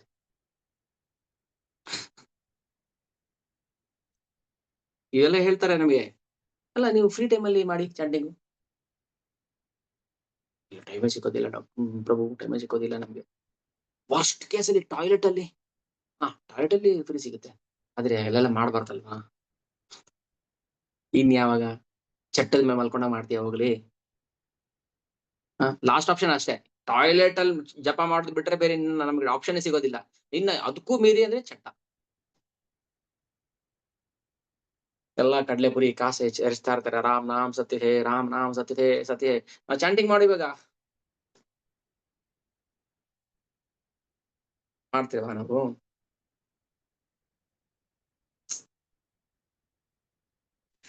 ಇನ್ ಹೆಂಗ್ ಹೇಳ್ಬೇಕು ನಾವು ಈ ಭೌತಿಕ ಜನಗಳಿಗೆ? ಇನ್ ಹೆಂಗ್ ಹೇಳ್ಬೇಕು?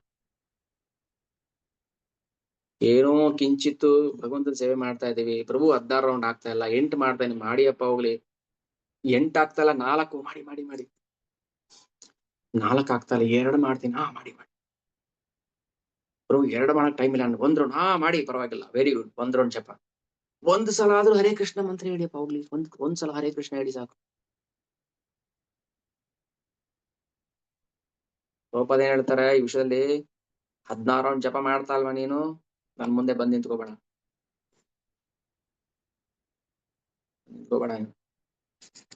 ಹೋಗ್ತಾ ಇರ್ಲಿಲ್ಲ. ಮತ್ತೇನಕ್ಕೆ ಬದುಕಿದ್ಯಾ? ಭಗವಂತ ನಾಮ ಹೇಳಕ್ಕೆ ನಿನಗೆ ಶಕ್ತಿ ಇಲ್ಲ ಅಂದ್ಮೇಲೆ ಮತ್ತೆ ಯಾಕೆ ಬದುಕಿದ್ಯಾ? ಕಥಂ ನು ದಾರಕಾದೀನ ದಾರಕೀರ್ವಾ ಪರಾಯಣ. ಕೊರಗ್ತಾ ಹೇಳ್ತಾನೆ ಪುರಂಜನ, ನಾನು ಈ ಜಗತ್ತನ್ನ ಬಿಟ್ಟ ನಂತರ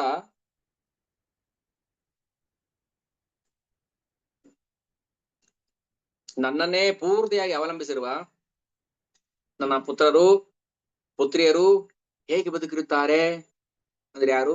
ಇಂದ್ರಿಯಗಳು, ಕಣ್ಣು ಕಿವಿ ಮೂಗು ಇವೆಲ್ಲ ಜೀವನ ಕುಟುಂಬದವರು. ಪುರಂಜನ ಹೇಳ್ತಾನೆ, ನಾನು ಹೊರಟೋದ್ಮೇಲೆ ಇವರೆಲ್ಲ ಹೆಂಗ್ ಬದುಕಿರ್ತಾರೆ ಅಂತ. ಹೇಗೆ ತಾನೇ ತಮ್ಮ ಜೀವನವನ್ನು ಮುಂದುವರಿಸಿಕೊಂಡು ಹೋಗ್ತಾರೆ? ಸಾಗರದ ನಡುವೆ ಮುರಿದು ಬಿದ್ದ ಹಡಗಿನ ಪ್ರಯಾಣಿಕರಂತೆ ಆಗುತ್ತದೆ ಅವರ ಪರಿಸ್ಥಿತಿ.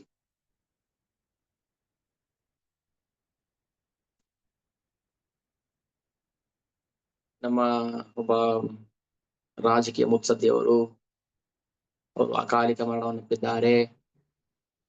ಸ್ಟೇಟ್ಮೆಂಟ್: ಇದರಿಂದ ನಮ್ಮ ದೇಶಕ್ಕೆ ತುಂಬಲಾರದ ನಷ್ಟ.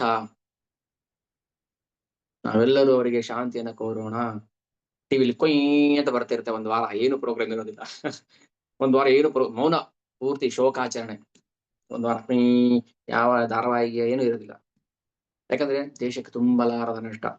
ಅವನು ಹೋಗ್ಬಿಟ್ರೆ ದೇಶ ನಾಶ ಆಗ್ಬಿಡುತ್ತೆ.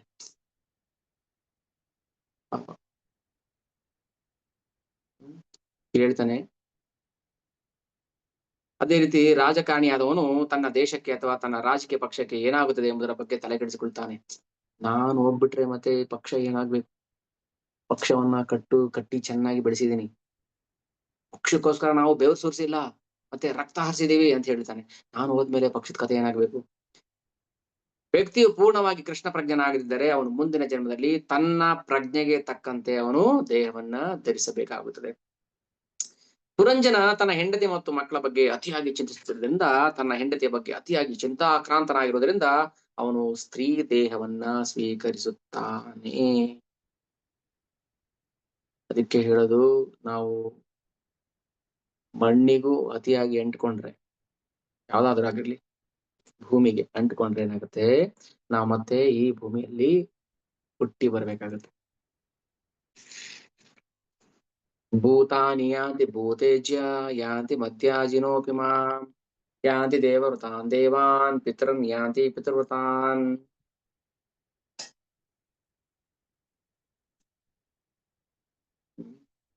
ನೋಡಿ, ಕೃಷ್ಣ ಪ್ರಜ್ಞೆಗೆ ಬನ್ನಿ ಅಂತ ಕರೆಯಕ್ಕೆ ಇಷ್ಟೆಲ್ಲ ಹೇಳ್ಬೇಕು ನಾವು. ಕೃಷ್ಣ ಪ್ರಜ್ಞೆಗೆ ಬನ್ನಿ ಅಷ್ಟೇ ಹೇಳ್ಬೇಕು, ಒಂದೇ ಮಾತು ಹೇಳ್ಬೇಕಾಗಿರೋದು. ಬಟ್ ಯಾಕೆ ಬರ್ಬೇಕು ಅಂತ ಹೇಳಕ್ ಇಷ್ಟೆಲ್ಲವೂ ಓದ್ಬೇಕು. ಅರ್ಜುನ, ನಷ್ಟೋ ಮೋಹ ಸ್ಮೃತಿರ್ಲಬ್ಧ್ವಾ ತ್ವತ್ಪ್ರಸಾದಾನ್ಮಯಾಚ್ಯುತ ಸ್ಥಿತೋಸ್ಮಿ ಗತ ಸಂದೇಹ ಕರಿಷ್ಯೆ ವಚನಂ ತವ ಅಂತ ಹೇಳೋದಕ್ಕೆ, ಕೃಷ್ಣ ನನ್ನ ಮೋಹ ಎಲ್ಲ ನಾಶ ಆಯ್ತಪ್ಪ ನಿನ್ನ ಕೃಪೆಯಿಂದ. ಈಗ ನನ್ನ ಪ್ರಜ್ಞೆ ಬಂದಿದೆ, ನಾನು ನೀನು ಹೇಳ್ದಂಗೆ ಕೇಳ್ತೀನಿ. ಇಷ್ಟು ಹೇಳಕ್ಕೆ ಎಷ್ಟು ಕೆರೆ ನೀರು ಕುಡಿಸ್ತಾ ಕೃಷ್ಣನಿಗೆ ಅಲ್ವಾ? ನೀನ್ ಹೇಳ್ದಂಗ್ ಮಾಡ್ತೀನಿ, ಇಷ್ಟೇ ನಾ ಮಾಡ್ಬೇಕಾಗಿರೋದು. ಇಷ್ಟು ಮಾಡಕ್ಕೆ ಎಷ್ಟು ಸರ್ಕಸ್.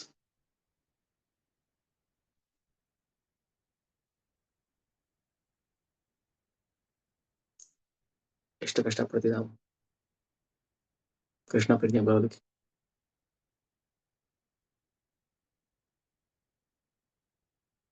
ಅದಕ್ಕೆ ಹೇಳುದು, ನಮ್ಮ ಭೌತಿಕ ಬುದ್ಧಿಯನ್ನ ಚೆನ್ನಾಗಿ ಸ್ವಲ್ಪ ಅದನ್ನ ಓವರ್ ಆಲ್ ಮಾಡ್ಬೇಕು. ಅದನ್ನ ಚೆನ್ನಾಗಿ ರಿಪೇರಿ ಮಾಡಿ ಅದನ್ನ ಕೃಷ್ಣ ಪ್ರಜ್ಞೆಗೆ ಬದಲಾವಣೆ ಮಾಡ್ಕೋಬೇಕು. ಹರಿದೋಗಿರೋ ನೋಟ್ ಕೊಟ್ರೆ ಬ್ಯಾಂಕಲ್ಲಿ ಹೊಸ ನೋಟ್ ಕೊಡೋದಿಲ್ವಾ? ಕೊಡ್ತಾರೆ, ಎಕ್ಸ್ಚೇಂಜ್ ಮಾಡ್ಕೊಡ್ತಾರೆ. ಬ್ಯಾನ್ ಆಗಿರೋ ನೋಟ್ ಕೊಟ್ರೆ ಇವಾಗ ಕೊಡಕ್ ಹೋಗ್ಬಿಡಿ, ಮತ್ತೆ ತೊಂದರೆ ಆಗುತ್ತೆ. ಬ್ಯಾನ್ ಆಗಿರೋ ನೋಟ್ ನ ಕೊಟ್ರೆ ಹೊಸ ವ್ಯಾಲಿಡ್ ನೋಟ್ಸ್ ಕೊಡೋದಿಲ್ವಾ ಬ್ಯಾಂಕ್ ಅವರು? ಕೊಡ್ತಾರೆ. ಈ ಹಳೆ ಕಿತ್ತೋಗಿರೋದು ಪ್ರಜ್ಞೆ ಶೂನ್ಯ ಭೌತಿಕ ಪ್ರಜ್ಞೆನ ಕೊಟ್ಟು ಕೃಷ್ಣ ಕೊಡ್ತಾರೆ, ಸಿಗುತ್ತೆ. ಬಟ್ ನಮ್ಗೆ ಇಷ್ಟ ಇಲ್ಲ ಅಷ್ಟೇ. ಏವಂ ಕೃಪಣಯ ಬುದ್ಧಿಯ, ಕೃಪಣ ಬುದ್ಧಿ ನಮ್ಗೆ ಕಂಜೂಸ್. ಕೃಪಣ ಫಲಹೇತವ ಬುದ್ಧೌ ಶರಣಮನ್ವಿಚ್ಚ ದೂರೇಣ ಹೀಯವರಂ ಕರ್ಮ 250. ದೂರೇಣ ಹೀಯವರಂ ಕರ್ಮ ಬುದ್ಧಿಯೋಗಾತ್ ಧನಂಜಯ ಬುದ್ಧೋ ಶರಣಮನ್ವಿಚ್ಚ ಕೃಪಣ ಫಲಹೇತವ ಏವಂ ಕೃಪಣಾ ಬುದ್ಧಿಯ. ಕಂಜೂಸ್ ನಾವು. ಭಗವಂತ ಧಾರಾಳ ಕೊಡ್ತದಾನೆ, ನಾವು ಕಂಜೂಸ್ ಮಾಡ್ತಾ ಇದೀವಿ. ದೇವಸ್ಥಾನಕ್ಕೆ ಹೋದ್ರೆ ಚಿಲ್ಲರೆ ಇದೆಯಾ ಅಂತ ಕೇಳಿದ್ರೆ, ತಗೊಳ್ಳಿ ₹1. ಕೃಷ್ಣ ₹1. ಅವನಿಗೇನ್ ಖರ್ಚಿಲ್ಲ ರೀ ಕೃಷ್ಣನ್ಗೆ. ಅವನಿಗೇನ್ ಊಟನ ತಿಂಡಿನ ಎಲ್ಲ ಫ್ರೀಯಾಗಿ ಸಿಗುತ್ತೆ ಅವನಿಗೆ. ಮತ್ ನಾವೇ ಕೊಡ್ಬೇಕು? ಬೇಡ ಬೇಡ, ₹1 ಸಾಕು. ಕೃಷ್ಣಗೆಲ್ಲ ಫ್ರೀ ಸಿಗುತ್ತೆ, ಎಲ್ಲ ಅವನಿಗೇನು ಯಾವ್ದಕ್ಕೂ ದುಡ್ಡು ಖರ್ಚು ಮಾಡ್ಬೇಕಾಗಿಲ್ಲ, ಅವನಿಗೆಲ್ಲ ಫ್ರೀಯಾಗಿ ಸಿಗುತ್ತೆ. ಅದಕ್ಕೆ ನಾವೇನ್ ಮಾಡ್ತೀವಿ, ಯಾಕೆ ಸುಮ್ಮನೆ ವೇಸ್ಟ್ ಮಾಡ್ಬೇಕು, ₹1 ಹಾಕೋಣ ಸಾಕು. ತಟ್ಟೆ ₹1 ಹಾಕ್ಬಿಟ್ರೆ ಕೃಷ್ಣನ್ಗೆ ಸಾಕು. ಏವಂ ಕೃಪಣಯ ಬುದ್ಧಿಯ ಶೋಚಂತಂ ಮತದರ್ಹಣಂ ಗ್ರಹೀತುಂ ಕೃತಧೀರೇನ ಭಯಾನಾಮಾಭ್ಯಪದ್ಯತ. ಪುರಂಜನ ರಾಜನು ತನ್ನ ಹೆಂಡತಿ ಮಕ್ಕಳ ಗತಿ ಏನಾಗುತ್ತದೆ ಎಂಬುದರ ಬಗ್ಗೆ ದುಃಖಿಸಬಾರದಾಗಿತ್ತು.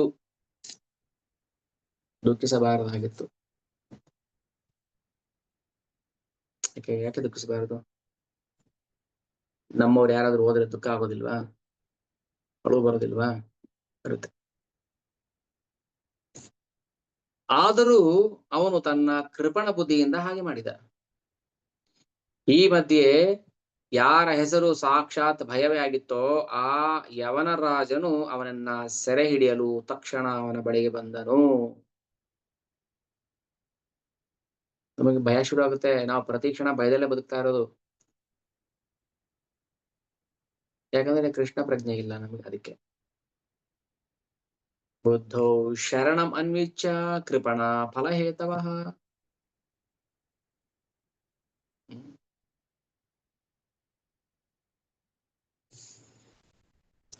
ಈಗ ನಮ್ಮ ಕೆಟ್ಟದಕ್ಕೆ ಒಳ್ಳೇದಕ್ಕೆ ಯಾರು ಹೊಣೆಗಾರರು?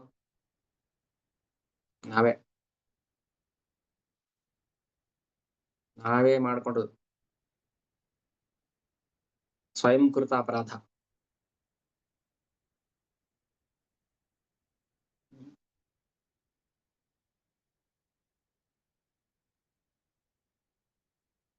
ಏವಾತ್ಮಕೃತಂ ವಿಪಾಕ.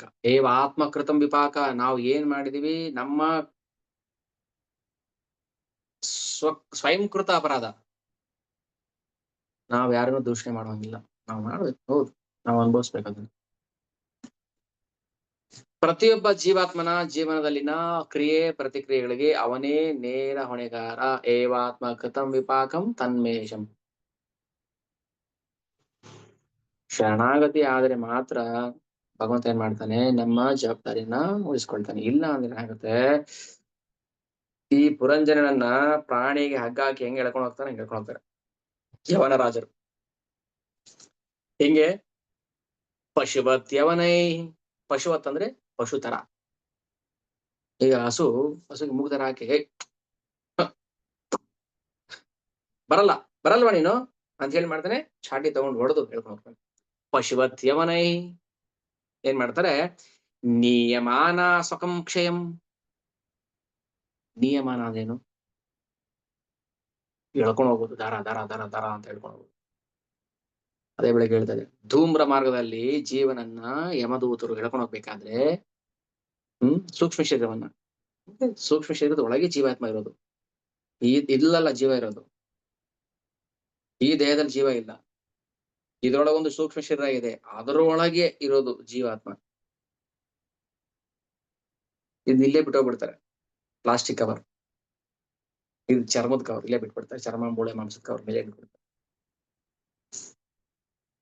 ಇಟ್ಕೊಳ್ಳಿ, ಇಷ್ಟ ದಿನ ಇವ್ರನ್ನ ತಾನೇ ಪ್ರೀತಿ ಮಾಡ್ತಾ ಇದ್ರು, ಇಟ್ಕೊಳ್ಳಿ, ನಮ್ ಬೇಡ.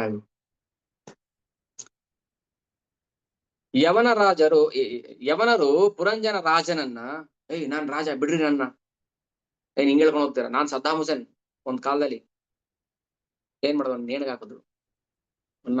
ಇಲಿ ತರ, ಇಲಿ ಬಿಲ್ದಲ್ಲಿ ಇಲಿನ ಹೆಂಗ್ ಹಿಡ್ಕೊಂಡ್ ಬರ್ತಾರೆ ಹಂಗೆ ಹಿಡ್ಕೊಂಡ್ ಬಂದವನನ್ನ ನೇಣಿಗೆ ಹಾಕಿದ್ರು. ಯಾವ ರಾಜ ಎಂಥದ್ದು ಇಲ್ಲ, ಭಗವಂತನ ನಿಯಮನ ಮುಂದೆ ಅವನ್ ರಾಜ ಆಗಿರ್ಲಿ, ಯಾರೇ ಆಗಿರ್ಲಿ. ಹೆಂಗ್ ಕೊಂದ್ರು ಅವನ? ಗದ್ದಾಫಿನ್ ಹೆಂಗ್ ಕೊಂದ್ರು? ಬಿನ್ ಲ್ಯಾಡನ್ ಹೆಂಗ್ ಕೊಂದ್ರು?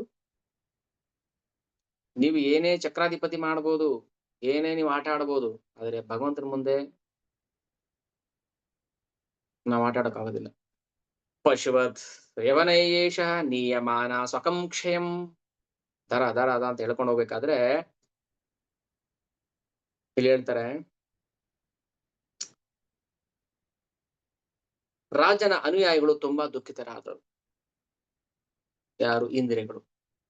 ಇಂದ್ರಿಯಗಳು ತುಂಬಾ ಅಯ್ಯೋ ನಮ್ಮ ಯಜಮಾನ ಹೇಳ್ಕೊಂಡು ಹೋಗ್ತಾ ಇದಾರೆ, ನಮ್ಮ ಯಜಮಾನ ಹೇಳ್ಕೊಂಡು ಹೋಗ್ತಾ ಇದಾರೆ ಅಂತ ಅವರ ಅನುಯಾಯಿಗಳು ತುಂಬಾ ದುಃಖಿತರಾದರು. ಆದ್ರೆ ಬೇರೆ ದಾರಿ ಇಲ್ಲ, ಅನಿವಾರ್ಯವಾಗಿ ಪುರಂಜನ ಯವನ ಅಂದ್ರೆ ಕಾಲಕನ್ಯೆ ಯಮನ ಕೈಗೆ ಸಿಕ್ಕಿ ಅವರು ಪುರಂಜನ ಗೋಳಾಡ್ತಾ ಇದ್ದಾನೆ. ಯವನ ರಾಜನ ಭಟರಿಂದ ಈಗಾಗಲೇ ಸೆರೆ ಹಿಡಿಯಲ್ಪಟ್ಟ ಸರ್ಪವು ಪಟ್ಟಣದ ಹೊರಗೆ ಇತ್ತು. ಆಮೇಲೆ ಅದು ಇತರೊಡನೆ ತನ್ನ ಒಡೆಯನನ್ನ ಹಿಂಬಾಲಿಸತೊಡಗಿತು. ಜೀವ ಹೋದ್ಮೇಲೆ ಅವನಿಂದ ಪ್ರಾಣಗಳು ಹೋಗ್ಬೇಕು. ಅವರೆಲ್ಲ ಪಟ್ಟಣವನ್ನ ಬಿಟ್ಟ ಮೇಲೆ ಆ ಪಟ್ಟಣವನ್ನ ನಾಶ ಮಾಡಿ ಮಣ್ಣು ಪಾಲು ಮಾಡಾಯಿತು. ಎಲ್ಲ ಹೋದ್ಮೇಲೆ ಇಟ್ಕೊಂಡು ಏನ್ ಮಾಡ್ತೀವಿ ನಾವು? ಮಣ್ಣು ಪಾಲು ಮಾಡಲಾಯಿತು. ಕೂತಾಕ್ಬಿಡ್ತೀವಿ. ನಮ್ಗೆ ಇದು ಗೊತ್ತಿರ್ಬೇಕು, ಈ ದೇಹದ ಇಂಪಾರ್ಟೆನ್ಸ್ ಗೊತ್ತಿರ್ಬೇಕು. ಏನಕ್ಕೂ ಪ್ರಯೋಜನಕ್ಕೆ ಬರೋದಿಲ್ಲ ಇದು. ಸರಿಯಾಗಿ ಉಪಯೋಗಿಸ್ಕೊಳ್ಳೋದನ್ನ ನಾವು ಕಲಿಬೇಕು. ನೀವು ಏನೂ ಕೆಲಸ ಮಾಡಿಲ್ಲ ಅಂದ್ರೂ ಕೈ ನೋವು, ಮೈ ಕೈ ನೋವು, ಸೊಂಟ ನೋವು, ತಲೆನೋವು ಎಲ್ಲ ಬಂದೇ ಬರುತ್ತೆ. ಉಪಯೋಗಿಸ್ಕೊಂಡು ಅದನ್ನ ಸರಿಯಾಗಿ ಜೀರ್ಣ ಮಾಡಿದ್ರೆ ಪರವಾಗಿಲ್ಲ. ಒಂದಲ್ಲ ಒಂದಿನ ದೇಹ ಜೀರ್ಣ ಆಗುತ್ತೆ ಅಲ್ವಾ? ಮನೆಯಲ್ಲಿ ಆಳು ಕಾಳಿದ್ರು ಕೂಡ ದೇಹ ಜೀರ್ಣ ಆಗುತ್ತೆ. ಕೈಗೊಬ್ಬ ಆಳು, ಕಾಲ್ಗೊಬ್ಬ ಆಳು, 15 ಕೋಟಿ ಮನೆ, ಇಬ್ಬರೇ ಇದ್ದಾರೆ, ಕೈಗೆ ಬ್ಯಾಂಡೇಜು, ಕಾಲಿಗೆ ಬ್ಯಾಂಡೇಜು. ಓಹ್ ಕೃಷ್ಣ. 15 ಕೋಟಿ ಮನೆ ಇಬ್ರಿಗೆ. ಕೊನೆ ಹೋಗೋದು 18 ಸ್ಕ್ವೇರ್ ಫೀಟ್, 3/6. ಇಲ್ಲಿ ಹೇಳ್ತಾರೆ ನೋಡಿ, ಪುರಿಂ ವಿಹಾಯೋಪಗತ ಉಪರುದ್ಧೋ ಭುಜಂಗಮ. ಭುಜಂಗ ಅಂದ್ರೆ ಭುಜಂಗ ಏನಾಯ್ತು? ಉಪರುದ್ಧ, ಅರೆಸ್ಟ್ ಮಾಡ್ಬಿಟ್ರು, ಪ್ರಾಣವನ್ನು ಅರೆಸ್ಟ್ ಮಾಡ್ಬಿಟ್ರು. ನೋಡಿ, ನಾವು ಸಾವಿನ ಸಮಯದಲ್ಲಿ ಭಾಗವತ ಹೇಳುತ್ತೆ, ಒಂದೊಂದೇ ಪ್ರಾಣ, 5 ಪ್ರಾಣಗಳು, 5 ಉಪಪ್ರಾಣ. ಪ್ರಾಣಾಪಾನ ವ್ಯಾನ ಉದಾನ ಸಮಾನ.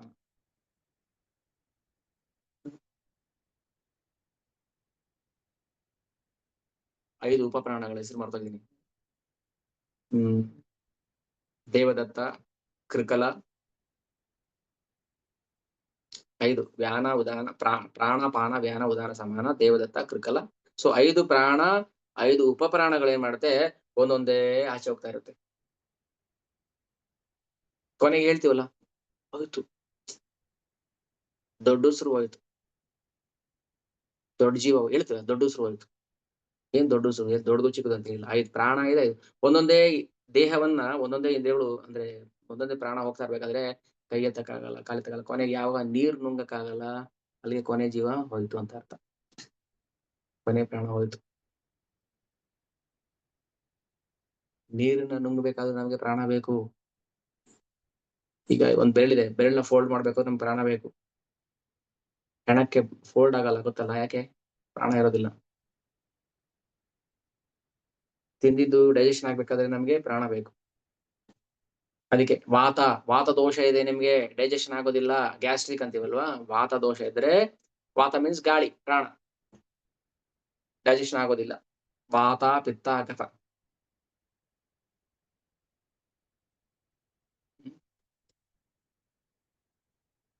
ಸೊ ಯಾವಾಗ ಒಂದೊಂದೇ ಪ್ರಾಣ ಹೋಗ್ತಾ ಇರುತ್ತೆ ದೇಹದಿಂದ, ಕೊನೆ ಎಡೆ ಇದೆಯಲ್ಲ, ಅದು ಸರ್ಪ, ಅದನ್ನೇನ್ ಮಾಡ್ತಾನೆ, ಯವನ ರಾಜ ಅರೆಸ್ಟ್ ಮಾಡ್ತಾನೆ ಪ್ರಾಣವನ್ನ. ಎಲ್ಲ ದೇಹ ತ್ಯಜಿಸಿ ಹೋದ್ಮೇಲೆ ಏನಾಗುತ್ತೆ, ಯದಾ ತಮೇವಾನು ಪುರಿ ವಿಶೀರ್ಣ ಪ್ರಕೃತಿಂ ಗತ.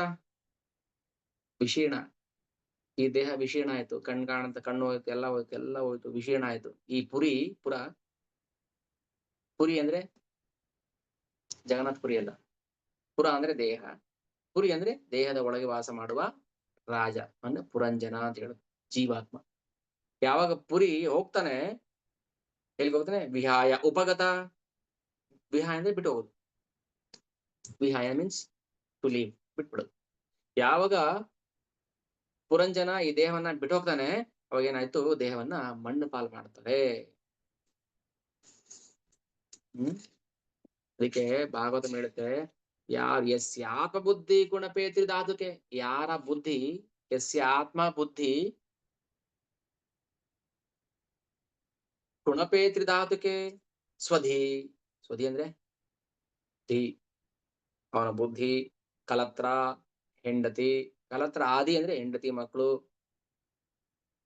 ಆಮೇಲೆ ಭೌಮ, ನಾ ಎಷ್ಟು ಸಂಪಾದನೆ ಮಾಡಿದ್ದೆ, ಎಷ್ಟು ಸೈಟು, ಎಷ್ಟು ಜಮೀನು, ಇಜ್ಜದೀಹಿ, ಇವೆಲ್ಲವೂ ಯತ್ತೀರ್ಥ ಬುದ್ಧಿ ಸಲಿಲೆ ನ ಕರ್ಹಿಚಿತ್ ಜನೇಶು ಅಭಿಜ್ಞೇಶು ಸ ಏವ ಗೋಖರಃ. ಗೋಖರಃ, ಕರ ಅಂದ್ರೆ ಕತ್ತೆ, ಗೋ ಅಂದ್ರೆ ಹಸು, ಇವನೊಬ್ಬ ಕತ್ತೆಗೆ ಸಮಾನ. ಭಾಗವತಂ 10.84.13. ತ್ರಿಧಾತುಗಳಿಂದ ಆದ ಈ ದೇಹವನ್ನೇ ಕುಣಪೆ ತ್ರಿಧಾತುಕೆ, ಯಸ್ಯಾತ್ಮಬುದ್ಧಿ ಕುಣಪೆ ತ್ರಿಧಾತುಕೆ ವಾತ ಪಿತ್ತ ಕಫ. ಈ ದೇಹವನ್ನೆಲ್ಲ ಚಿಂದಿ ಮಾಡಿದ್ರೆ ನಮ್ಗೆ ಸಿಗೋದು ವಾತ ಪಿತ್ತ ಕಫ, ಮಲಮೂತ್ರ, ರಕ್ತ, ವೀರ್ಯ ಅಷ್ಟೇ. ಇದಕ್ಕೋಸ್ಕರ ನಾವೇನ್ ಮಾಡ್ತೀವಿ, ಜನ್ಮವನ್ನೇ, ಆತ್ಮವನ್ನೇ ನಾಶ ಮಾಡ್ಕೊಳ್ತಾ ಇದೀವಿ. ಯಸ್ಯಾತ್ಮ ಬುದ್ಧಿ ಕುಣಪೆ ತ್ರಿಧಾತುಕೆ ಸ್ವಧಿ ಕಲತ್ರಾದಿಷು ಭೌಮ ಇಜ್ಜದಿ. ಬೇಕಾ ನಿನಗೆ ಭೌಮ್ಯ, ಭೂಮಿ ಬೇಕಾ? ಕಲತ್ರ, ಹೆಂಡತಿ ಮಕ್ಕಳು ಸುಖ ಬೇಕಾ ನಿನಗೆ? ಸ್ವಧಿ ಜನೇಶ್ವ ಅಭಿಜ್ಞೇಶು ಸ ಏವ ಗೋಖರಃ. ಅವನು ಖಂಡಿತವಾಗ್ಲು ಕತ್ತೆ ಹೇಳ್ತಾ ಇರೋದು. ಸ ಏವ ಅಂದ್ರೆ ಏನು? ಖಂಡಿತವಾಗ್ಲು ಅವನು ಕತ್ತೆ. ಏನೋ ಕತ್ತೆ, ಭಕ್ತಿ ಮಾಡ್ತಾ ಇಲ್ವಾ ನೀನು, ಕತ್ತೆ ಅಂತ ಬೈತೀಯ ನನ್ನ ಅಂತ ಕೇಳ್ತಾರೆ. ಹೌದು, ನಾನು ಹೇಳ್ತಾ ಇರೋದು, ಭಾಗವತ ಹೇಳ್ತಾ ಇದ್ದೆ, ಅದಕ್ಕೆ ಹೇಳ್ತಾ ಇದೀನಿ, ಕತ್ತೆ ಭಕ್ತಿ ಮಾಡ್ತಾರೆ. ಬಟ್ ಹಂಗ್ ಬೈಯಕ್ ಆಗಲ್ಲ, ಹಾಗಂತ ಸುಮ್ಮನೆ ಇರೋಕ್ಕೂ ಆಗೋದಿಲ್ಲ. ಯಾಕೆ ಹೇಳ್ಬೇಕು, ಮನೆಗೆ ಹೋಗಿ ಬಾಗಿಲು ತಟ್ಟಿ, ಭಾಗವತಂ ಇದೆಯಾ ನಿಮ್ಮ ಮನೇಲಿ, ಇಲ್ವಾ, ಮತ್ತೆ ಆಚೆ ಬನ್ನಿ. ಸ ಏವ ಗೋಕರಃ, ಕತ್ತೆಗಳು ಮನೇಲಿ ಇರಬಾರ್ದು, ಆಚೆ ಬರ್ಬೇಕು. ಕತ್ತೆ ಯಾರಾದ್ರು ಬೆಡ್ರೂಮ್ ಅಲ್ಲಿ ಸೇರ್ಸ್ಕೊಳ್ತಾರ? ಕರ್ಲಾನ್ ಬೆಡ್ ಅಲ್ಲಿ ಮಲಗಿಸ್ತಾರ ಕತ್ತೆನ? ಬೆಳ್ಳಿ ತೊಟ್ಲಲ್ಲಿ ಮಲಗಿಸ್ತಾರ ಕತ್ತೆನ? ಮತ್ತೆ ಬರ್ತಾರೆ ಆಚೆ.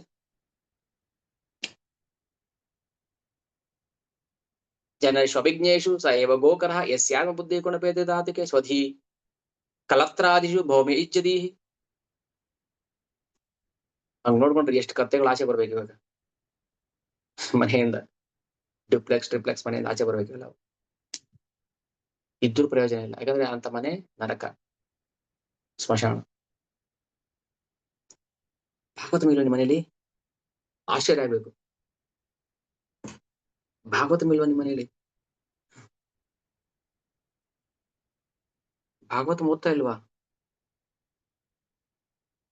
ನಮ್ಗೆ ಆಶ್ಚರ್ಯ ಆಗ್ಬೇಕು.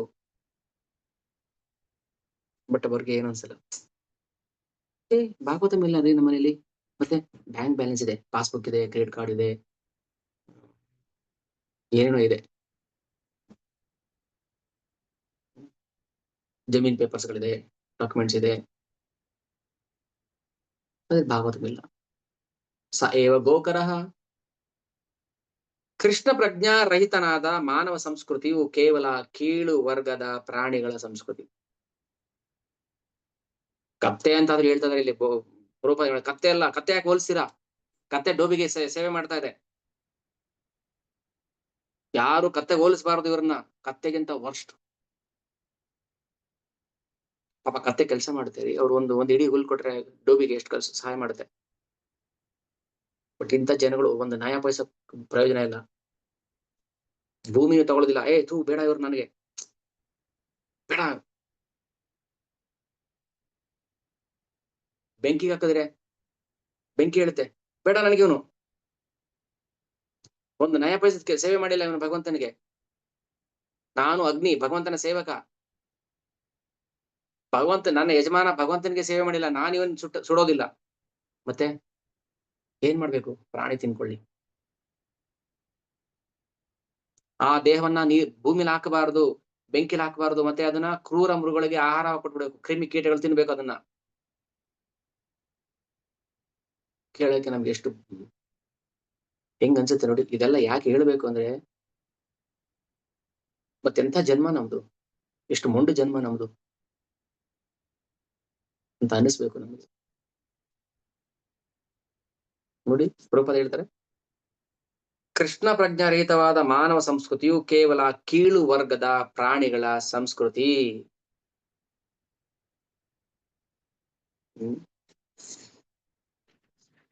ಅಂತ ಸಂಸ್ಕೃತಿಯಲ್ಲಿ ನಾವು ಕೂಡ ಬದುಕ್ತಾ ಇದೀವಿ. ಅಂತವ್ರ ಜೊತೆಲಿ ನಾವು ಬದುಕ್ತಾ ಇದ್ದೀವಿ ನೋಡಿ. ವಿಕೃಷ್ಯಮಾಣ ಪ್ರಸಭಂ ಯವನೇನ ಬಲೀಯಸ. ಹೆಂಗ್ ಹೇಳ್ಕೊಂಡು ಹೋಗ್ತಾರೆ ಗೊತ್ತಾ? ಏನ್ ಉದಾಹರಣೆ ಕೊಡಕ್ಕೆ ಗೊತ್ತಾಗ್ತಾ ಇಲ್ಲ ನನಗೆ. ಎಳ್ಕೊಂಡು ಹೋಗ್ತಾರೆ, ದರ ದರ ದರ ಅಂತ ಎಳ್ಕೊಂಡು ಹೋಗ್ತಾರೆ ಅವನನ್ನ. ವಿಕೃಷ್ಯಮಾಣ ದರ. ಪುರಂಜನ ರಾಜನನ್ನು ಪರಾಕ್ರಮಿಯಾದ ಯವನನು ಬಲಾತ್ಕಾರದಿಂದ ಎಳೆಯುತ್ತಿದ್ದಾಗಲೂ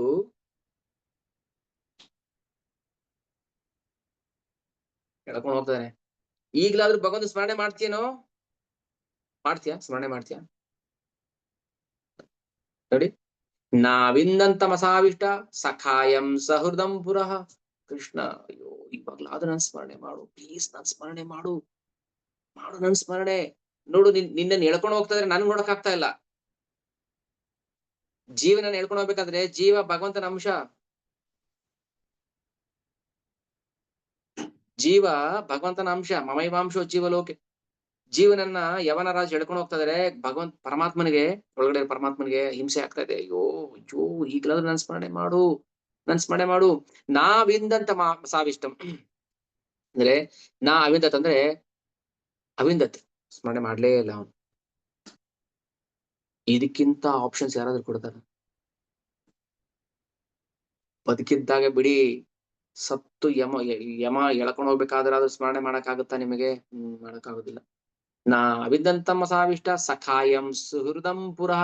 ನಿನ್ ಜೊತೆ ನಾನಿದ್ನಲ್ಲೋ ಅವಿಜ್ಞಾತನಾಗಿ, ನಿನ್ ಪರಮಾತ್ಮನಾಗಿದ್ದೆ ನಾನು. ಪುರಂಜನ ರಾಜ ಇರ್ತಾನೆ, ಪುರಂಜನ ರಾಜನಿಗೊಬ್ಬ ಸಖಾಯ ಇರ್ತಾನೆ, ಜ್ಞಾಪಕ ಇದೆಯಾ? ಅವಿಜ್ಞಾತ. ಆ ಅವಿಜ್ಞಾತನೇ ಪರಮಾತ್ಮ, ಹೃದಯದಲ್ಲಿರುವಂತಹ ಪರಮಾತ್ಮ. ನೆನ್ಸ್ಕೊಳಕ್ಕಾಗಿಲ್ಲ ಅವನಿಗೆ. ಯಾಕೆ ನೆನ್ಸ್ಕೊಳಕ್ಕಾಗಿಲ್ಲ? ಪ್ರಾಕ್ಟೀಸ್ ಇಲ್ಲ, ಅಭ್ಯಾಸ ಇಲ್ಲ ನೆನ್ಸ್ಕೊಂಡು.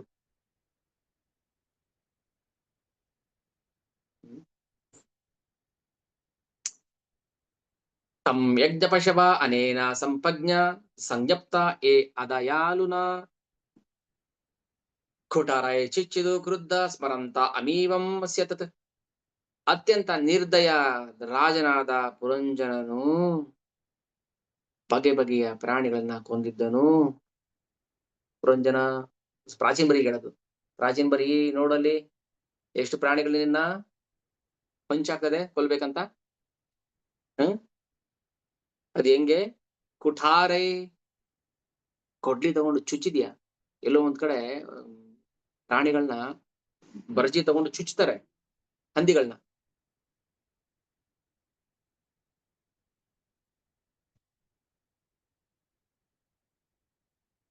ಯಾವ ಖುಷಿಗೆ, ಯಾವ ಪುರುಷಾರ್ಥಕ್ಕೆ? ನಿನ್ನ ಹೊಟ್ಟೆ ತುಂಬಿಸ್ಕೊಳ್ಳೋಕೋಸ್ಕರ ಆ ಹಂದಿನ ಯಾಕೆ ಚುಚ್ತಾ ಇದೀಯಾ? ಆ ಹಂದಿ ನಿನ್ನ ಖಂಡಿತವಾಗ್ಲೂ ತನ್ನ ಕೋಡು ಅಥವಾ ಕೋರೆ ದಾಡಿಯಲ್ಲಿ ಚುಚ್ಚುತ್ತೆ ನಿನ್ಗೆ.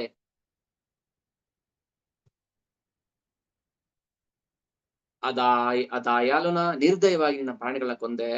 ಈಗ ಆ ಅವಕಾಶವನ್ನ ಬಳಸಿಕೊಂಡು ಆ ಪ್ರಾಣಿಗಳೆಲ್ಲವೂ ಅವನನ್ನ ತಮ್ಮ ಕೊಂಬುಗಳಿಂದ ತಿವಿಯಲಾರಂಭಿಸಿದವು. ಇದು ಅವನಿಗೆ ಕೊಡಲಿಯಿಂದ ತುಂಡು ತುಂಡಾಗಿ ಕತ್ತರಿಸಿದಂತಾಗುತ್ತಿತ್ತು, ಆದ್ರೆ ಪ್ರಾಣ ಹೋಗ್ತಾ ಇರಲಿಲ್ಲ. ಕೊಡ್ಲಿಯಿಂದ ಕತ್ತರಿಸಾಗ ಏನ್ ನೋವಾಗುತ್ತೆ? ನೋವಾಗುತ್ತೆ, ಆದ್ರೆ ಪ್ರಾಣ ಹೋಗೋದಿಲ್ಲ, ಯಾಕಂದ್ರೆ ಅವನು ಸೂಕ್ಷ್ಮ ಶರೀರ. ಧರ್ಮದ ಹೆಸರಲ್ಲಿ ನಾವು ಪ್ರಾಣಿ ಬಲಿ ಕೊಡೋದು, ಅದನ್ನ ಮೊದಲು ನಿಲ್ಲಿಸ್ಬೇಕು ನಿಲ್ಲಿಸ್ಬೇಕು ನಿಲ್ಲಿಸ್ಬೇಕು. ಬನ್ರಿ, ಇವತ್ತು ಸಂಡೇ ಸ್ಪೆಷಲ್. ಬನ್ನಿ ಬನ್ನಿ, ಸಂಡೇ ಸ್ಪೆಷಲ್ ನಮ್ಮ ಮನೇಲಿ ಬನ್ನಿ. ಮಾಡಿ ಸ್ಪೆಷಲ್ ಮಾಡಿ ಮನೇಲಿ ಮಾಡಿ, ಚೆನ್ನಾಗಿ ಸ್ಪೆಷಲ್ ಮಾಡಿ, ಮಸಾಲ ಗಿಸಾಲ ಎಲ್ಲ ಚೆನ್ನಾಗಿ ಹರಿದು, MTR ಮಸಾಲ ಯಾವ್ದಾದ್ರು ಇದೆಯಲ್ಲ ಮಸಾಲೆಗಳೆಲ್ಲ ಚೆನ್ನಾಗಿ ಹರಿದು ಹಾಕಿ, ನಮಗೂ ಅರಿತಾರೆ ಮಸಾಲ. ಇಷ್ಟಾದ್ರೂ ಯಾರಾದ್ರೂ ಆ ಕೆಟ್ಟ ಅಮೇಧ್ಯವನ್ನ ತಿನ್ನೋದು ಬಿಡ್ಲಿಲ್ವಾ? ನಾವು ಒಂದಲ್ಲ ಒಂದಿನ ಪುರಂಜನ ಹಾಕ್ತಿವಿ, ನಮ್ಮನ್ನ ಕೊಂಬುಗಳಿಂದ ತಿವಿದು ಅದನ್ನ ಗಾಜಿಗೊಳಿಸುತ್ತೆ. ನಾವು ಯಾವ ಪ್ರಾಣಿಗಳನ್ನ ಕೊಲ್ಲುತ್ತೇವೋ ಅವುಗಳಿಗೆ ನಮ್ಮನ್ನು ಕೊಲ್ಲುವ ಅವಕಾಶ ಕೊಡಲಾಗುವುದು. ವಾಸ್ತವವಾಗಿ ಯಾವೊಬ್ಬ ಜೀವಿಯು ಹಾಗೆ ಕೊಲ್ಲಲ್ಪಡದಿದ್ದರೂ ಸತ್ತ ಮೇಲೆ ಪ್ರಾಣಿಗಳು ಕೊಂಬುಗಳಿಂದ ತಿವಿಯುವ ನೋವನ್ನ ಅವನು ಅನುಭವಿಸಿಯೇ ತೀರಬೇಕು. ಸೂಕ್ಷ್ಮ ಶರೀರದಲ್ಲಿ ಏನ್ ಪ್ರಾಣ ಹೋಗೋದಿಲ್ಲ, ಆದ್ರೆ ಆ ನೋವನ್ನ ಅವನು ಅನುಭವಿಸ್ಲೇಬೇಕು. ಇದನ್ನ ತಿಳಿಯದೆ ಹಿಂದು ಮುಂದೆ ನೋಡದೆ ದುರ್ಜನರು ಬಡ ಪ್ರಾಣಿಗಳನ್ನ ಕೊಲ್ಲುತ್ತಲೇ ಹೋಗುತ್ತಾರೆ. ನಾಗರಿಕವೆನಿಸಿಕೊಂಡ ಮಾನವ ಜನಾಂಗ ಧರ್ಮದ ಅಥವಾ ಆಹಾರದ ಹೆಸರಿನಲ್ಲಿ ಅನೇಕ ಕಸಾಯಿಖಾನೆಗಳನ್ನ ತೆರೆದಿದೆ. ಕಿಂಚಿತ್ ಧಾರ್ಮಿಕ ಬುದ್ಧಿ ಇರುವವರು ದೇವಸ್ಥಾನಗಳಲ್ಲಿ, ಮಸೀದಿಗಳಲ್ಲಿ, ಚರ್ಚ್ಗಳಲ್ಲಿ ಪ್ರಾಣಿಗಳನ್ನ ಕೊಲ್ಲುತ್ತಾರೆ. ದೇವಸ್ಥಾನದಲ್ಲಿ ಪ್ರಾಣಿಗಳನ್ನ ಕೊಲ್ತಾರೆ, ನಾವು ನೋಡಿದೀವಿ. ಫೇಮಸ್ ಟೆಂಪಲ್ ಒಂದಿದೆ, ಕಬ್ಬಾಳಮ್ಮ, ಪುರದಮ್ಮ, ಕರುಮಾರಿಯಮ್ಮ. ಯಾವ್ಯಾವ ಅಮ್ಮನಿಗೆ ಏನ್ ಕೊಡ್ತಾರೋ ಗೊತ್ತಿಲ್ಲ.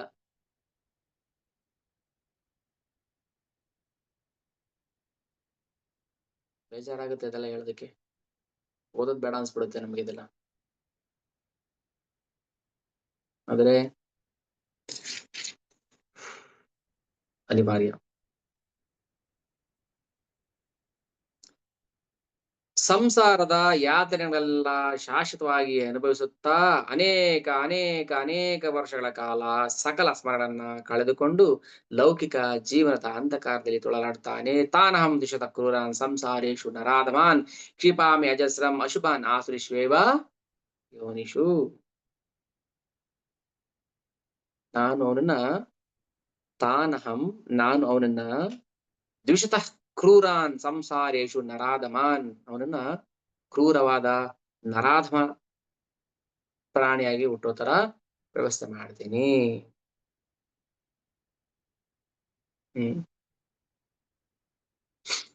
ಸಾಕಲ್ವಾ ಅನುಭವಿಸಿದ್ರು? ಸುಖ ಆಗ್ಲಿ ದುಃಖ ಆಗ್ಲಿ ಸಾಕಲ್ವಾ ಅನುಭವಿಸಿದ್ರು? ಇನ್ನೂ ಅನುಭವಿಸ್ಬೇಕು ಅನ್ನೋ ಆಸೆ ಚಟ ಯಾಕೆ ನಮ್ಗೆ? ಕ್ಷಿಪಾಮೆ ಅಜಸ್ರಂ ಅಶುಭಂ ಆಸುರಿಶ್. ಶ್ವೇವ ಯೋನಿಷು. ಐಹಿಕ ಜಗತ್ತು ಯಾವಾಗಲೂ ಆತಂಕಮಯ, ಭಯ, ಯಾವಾಗ್ಲೂ ಭಯ. ಇನ್ನೊಬ್ಬರನ್ನ ಯಾಕೆ ಕೊಲ್ತಾನೆ? ಭಯಕ್ಕೋಸ್ಕರ ಕೊಲ್ತಾನೆ. ನಾನು ಅವನ್ ಕೊಂದು ಬಿಟ್ರೆ, ಅವನಿಂದ ನನಗೆ ತೊಂದರೆ ಆದ್ರೆ, ನನ್ಗೆ ತೊಂದರೆ ಆಗ್ಬಾರ್ದು, ಬೇಕಾದ್ರೆ ಅವ್ನು ತೊಂದರೆ ಮಾಡ್ತೀನಿ. ಪ್ರಕೃತಿ ನಿಯಮ ಹಂಗಲ್ಲ. ನಮ್ ನಿಯಮ ಹೆಂಗೆ, ನನಗ್ ತೊಂದರೆ ಆಗ್ಬಾರ್ದು, ಅವನ್ ಬೇಕಾದ್ರೆ ತೊಂದರೆ ಆಗ್ಲಿ ಪರವಾಗಿಲ್ಲ. ಅವನ್ ಮನೆಗೆ ಬೆಂಕಿ ಬಿದ್ರೆ ನಮ್ಗೇನ್ ತೊಂದರೆ ಇಲ್ಲ, ನನ್ ಮನೆಗೆ ಬೀಳಬಾರ್ದು.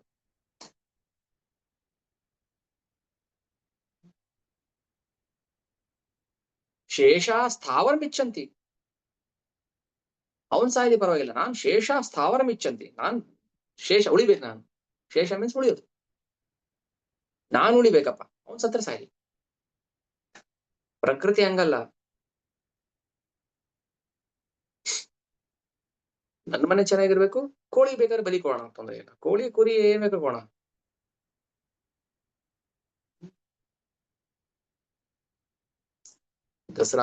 ದಸರಾಗೆ ಯುಗಾದಿ ಯಾವಾಗ ಮಾಡೋದು? ದಸರಾಗ ಮಾಡ್ತಾರೆ ಅನ್ಕೋತೀನಿ, ಗೊತ್ತಿಲ್ಲ. ಏನ್ ಮಾಡ್ತಾರೋ ಗೊತ್ತಿಲ್ಲ. ಒಳ್ಳೆ ಪ್ರಮಾದ ಅಸಂಕ ದೂಷಿತ. ಕೆಟ್ಟವ್ರ ಸವಾಸ ಮಾಡ್ತೀವಿ. ನಮ್ಮನೆಗೆ ಎಷ್ಟು ಜನ ಭಕ್ತರು ಬರ್ತಾರೆ ಅನ್ನೋದ್ರ ಮೇಲೆ ನಾವು ಎಷ್ಟು ಭಕ್ತಿ ಮಾಡ್ತೇವೆ ಅನ್ನೋದ್ರ ಮೇಲೆ ಡಿಪೆಂಡ್ ಆಗುತ್ತೆ. ನಮ್ಮನೆಗೆ ದಿನ ಎಷ್ಟು ಸಾವಿರ ಜನ ದುಷ್ಟರು ಬಂದು ಹೋಗ್ತಾರೆ, ನಾವು ಅಷ್ಟು ಪಾಪಿಗಳಾಗ್ತಿರ್ತೀವಿ. ನಾನು ಎಷ್ಟೋ ಸಲ ಎಕ್ಸಾಂಪಲ್ ಹೇಳಿದ್ದೀನಿ. ಗೇಟ್ ಹತ್ರ ನಿಂತ್ಕೊಂಡು ಕಾಲಿಂಗ್ ಬೆಲ್ ಮಾಡ್ತಾರೆ, ಒಳಗ್ ಬನ್ನಿ, ಬರೋದಿಲ್ಲ ಅವರು. ನಾವೇನ್ ಸೇರ್ಸಲ್ಲ ಅಂತ ಹೇಳೋದಿಲ್ಲ. ಇಲ್ಲ, ಬೇಡ ಬೇಡ ಬಿಡಿ, ಬೇಡ ಬಿಡಿ, ಬನ್ನಿ ಪರವಾಗಿಲ್ಲ, ಪ್ರಸಾದ ಏನಾದ್ರು ತಗೊಂಡೋಗಿ, ಫ್ರೂಟ್ಸ್ ಏನಾದ್ರು. ಇಲ್ಲ ಇಲ್ಲ, ನಾವು ಏನೋ ಸ್ಪೆಷಲ್ ತಿಳ್ಕೊಂಡು ಹೆದರ್ಬೇಕು, ಮನೆ ಒಳಕ್ಕೆ ಬರಕ್ ಹೆದರ್ಬೇಕು. ಕಾರಣ ನಮ್ಗೆ ನಮ್ಮಲ್ಲಿ ಪಾಪ ಪ್ರಜ್ಞೆ ಇದೆಯಲ್ಲ, ಅದು ಕಾಡ್ತಿರುತ್ತೆ ನಮ್ಮಲ್ಲಿ ಅಂತ. ಭಕ್ತರು ಬರ್ಬೇಕು ಮನೆಗಳಿಗೆ, ಭಕ್ತರ ಮನೆಗೆ ನಾವು ಹೋಗ್ಬೇಕು. ಸವಾಸನೆ ಇಲ್ಲ ನಮ್ಗೆ, ಭಕ್ತರು ಸವಾಸನೆ ಬೇಕಾಗಿಲ್ಲ ನಮ್ಗೆ. ಆಸುರಿ ಶ್ವೇವ ಯೋನಿಷು, ನಮ್ಗೆ ಆಸುರಿ ಜನಗಳಿದ್ರೆ ಸಾಕು ನನಗೆ. ಅವ್ರು ನನ್ನ ಫ್ರೆಂಡ್, ಕ್ಲೋಸ್ ಫ್ರೆಂಡ್. ಪ್ರಮಾದ ಅಸಂಗ ದೂಷಿತ.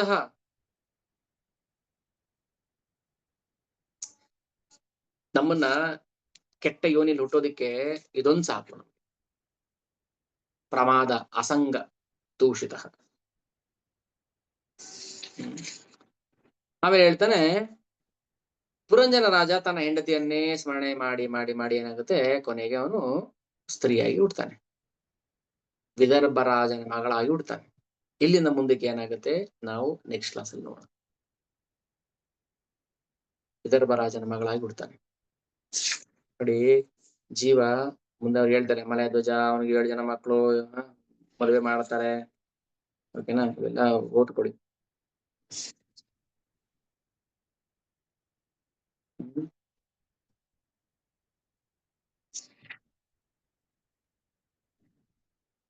ಹೇಳ್ಬೇಕು ಅನ್ಸುತ್ತೆ, ಟೈಮ್ ಆಯ್ತು, ಅದಕ್ಕೆ ಸುಮ್ಮನೆ ಆಗಿದೆ.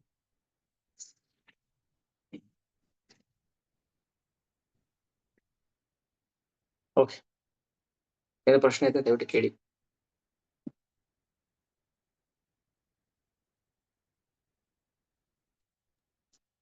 ಹಾ, ಅನ್ಮ್ಯೂಟ್ ಆಗಿದೆ.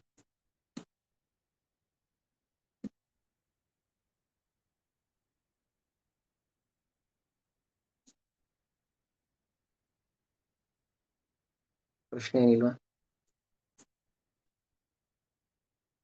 ಹರೇ ಕೃಷ್ಣ ಪ್ರಭು. ಹರೇ ಕೃಷ್ಣ.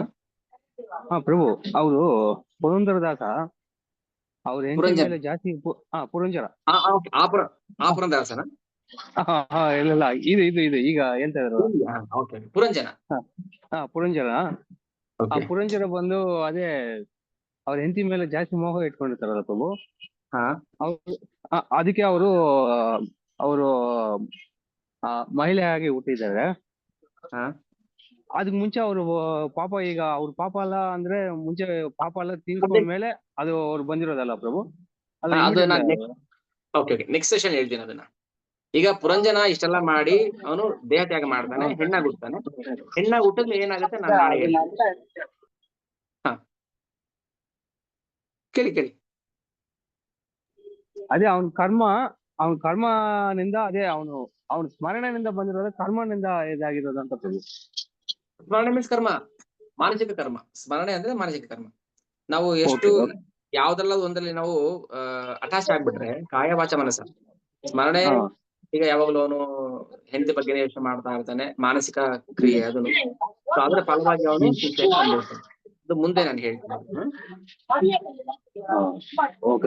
ಇನ್ನೊಂದು ಡೌಟ್ ಪ್ರಭು. ಕೇಳಿ. ಒಬ್ಬರು ಅದೇ ಅತಿಯಾಗಿ ಅದೇ ಇವಾಗ ಹೇಳಿದ್ರಲ್ಲ ಪ್ರಭು, ಯಾರನ್ನ ಸ್ಮರಣೆ ಲಾಸ್ಟ್ ಅಲ್ಲಿ ಅವ್ರು ಜಾಸ್ತಿ ಮೋಹ ಹಾಕೊಂಡು ಎದುರುತ್ತಾರೋ ಅವರಿಗೆ ನೆಕ್ಸ್ಟ್ ಅವ್ರ ಇದ್ರಲ್ಲೇ ಬರುತ್ತಾ ಪ್ರಭು ಬರ್ತ್? ಮಾಡ್ಕೊಳ್ಳಿ. ಸೊ ಸಾವಿನ ಸಮಯದಲ್ಲಿ ನಾವು ಏನನ್ನ ಕುರಿತು ಧ್ಯಾನ ಮಾಡ್ತೀವೋ ಅದೇ ಆಗಿ ಬರ್ತೀವಿ ನಾವು, ಆ ಭಾವದಲ್ಲಿ ಬರ್ತೀವಿ. ಹೆಣ್ಣಿನ ಬಗ್ಗೆ ಜಾಸ್ತಿ ಯೋಚನೆ ಮಾಡಿದ್ರೆ ಹೆಣ್ಣಾಗಿ ಬಿಟ್ಟು ಬರ್ತೀವಿ. ಆದ್ರೆ ಹೆಣ್ಣಾಗಿ ಬಂದಾಗ ಏನೆಲ್ಲ ಅನುಭವಿಸ್ಬೇಕು ಅದನ್ನ ಅನುಭವಿಸ್ಬೇಕು. ನನಗೆ ಒಬ್ರು ಪ್ರಶ್ನೆ ಕೇಳಿದ್ರು, ಇಲ್ಲೇ ಕ್ಲಾಸಲ್ಲಿ ಯಾರು ಕೇಳಿದ್ರು ಹೊರಗಡೆ.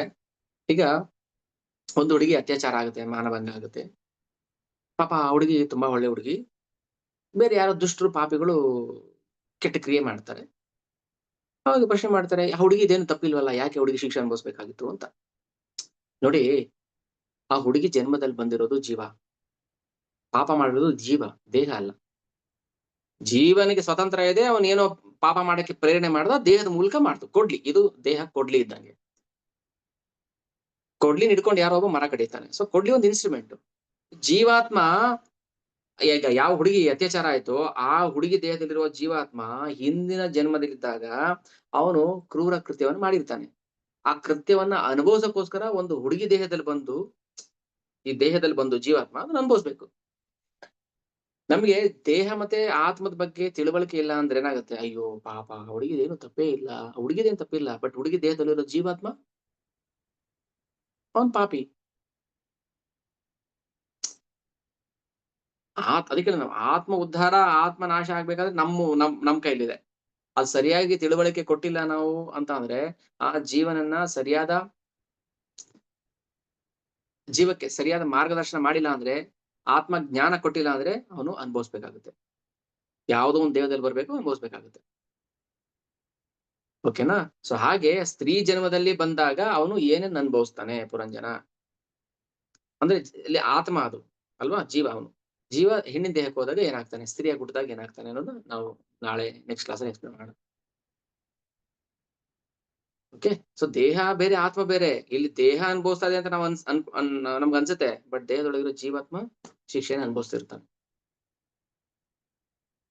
ಹಾಗೆ ನಾವೇನು ತಪ್ಪು ಮಾಡಿಲ್ಲ ಅಂತ ನಮ್ಗೆ ಅನ್ಸುತ್ತೆ, ಬಟ್ ಹಿಂದೆ ಮಾಡಿರೋ ಕರ್ಮಕ್ಕೆ ನಾವು ಇವತ್ತು ಶಿಕ್ಷೆ ಅನುಭವಿಸ್ತಾ ಇರ್ತೀವಿ. ಓಕೆ.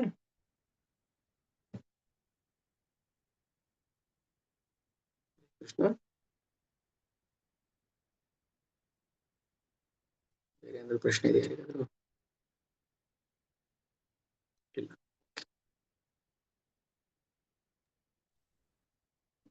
ಅಂದ್ರೆ ಇಲ್ಲಿ ಫಿಲಾಸಫಿ ಅಂತ ಅಲ್ಲ, ನಮ್ಗೆ ಗೊತ್ತಿರೋದು ಸತ್ಯಗಳೇ.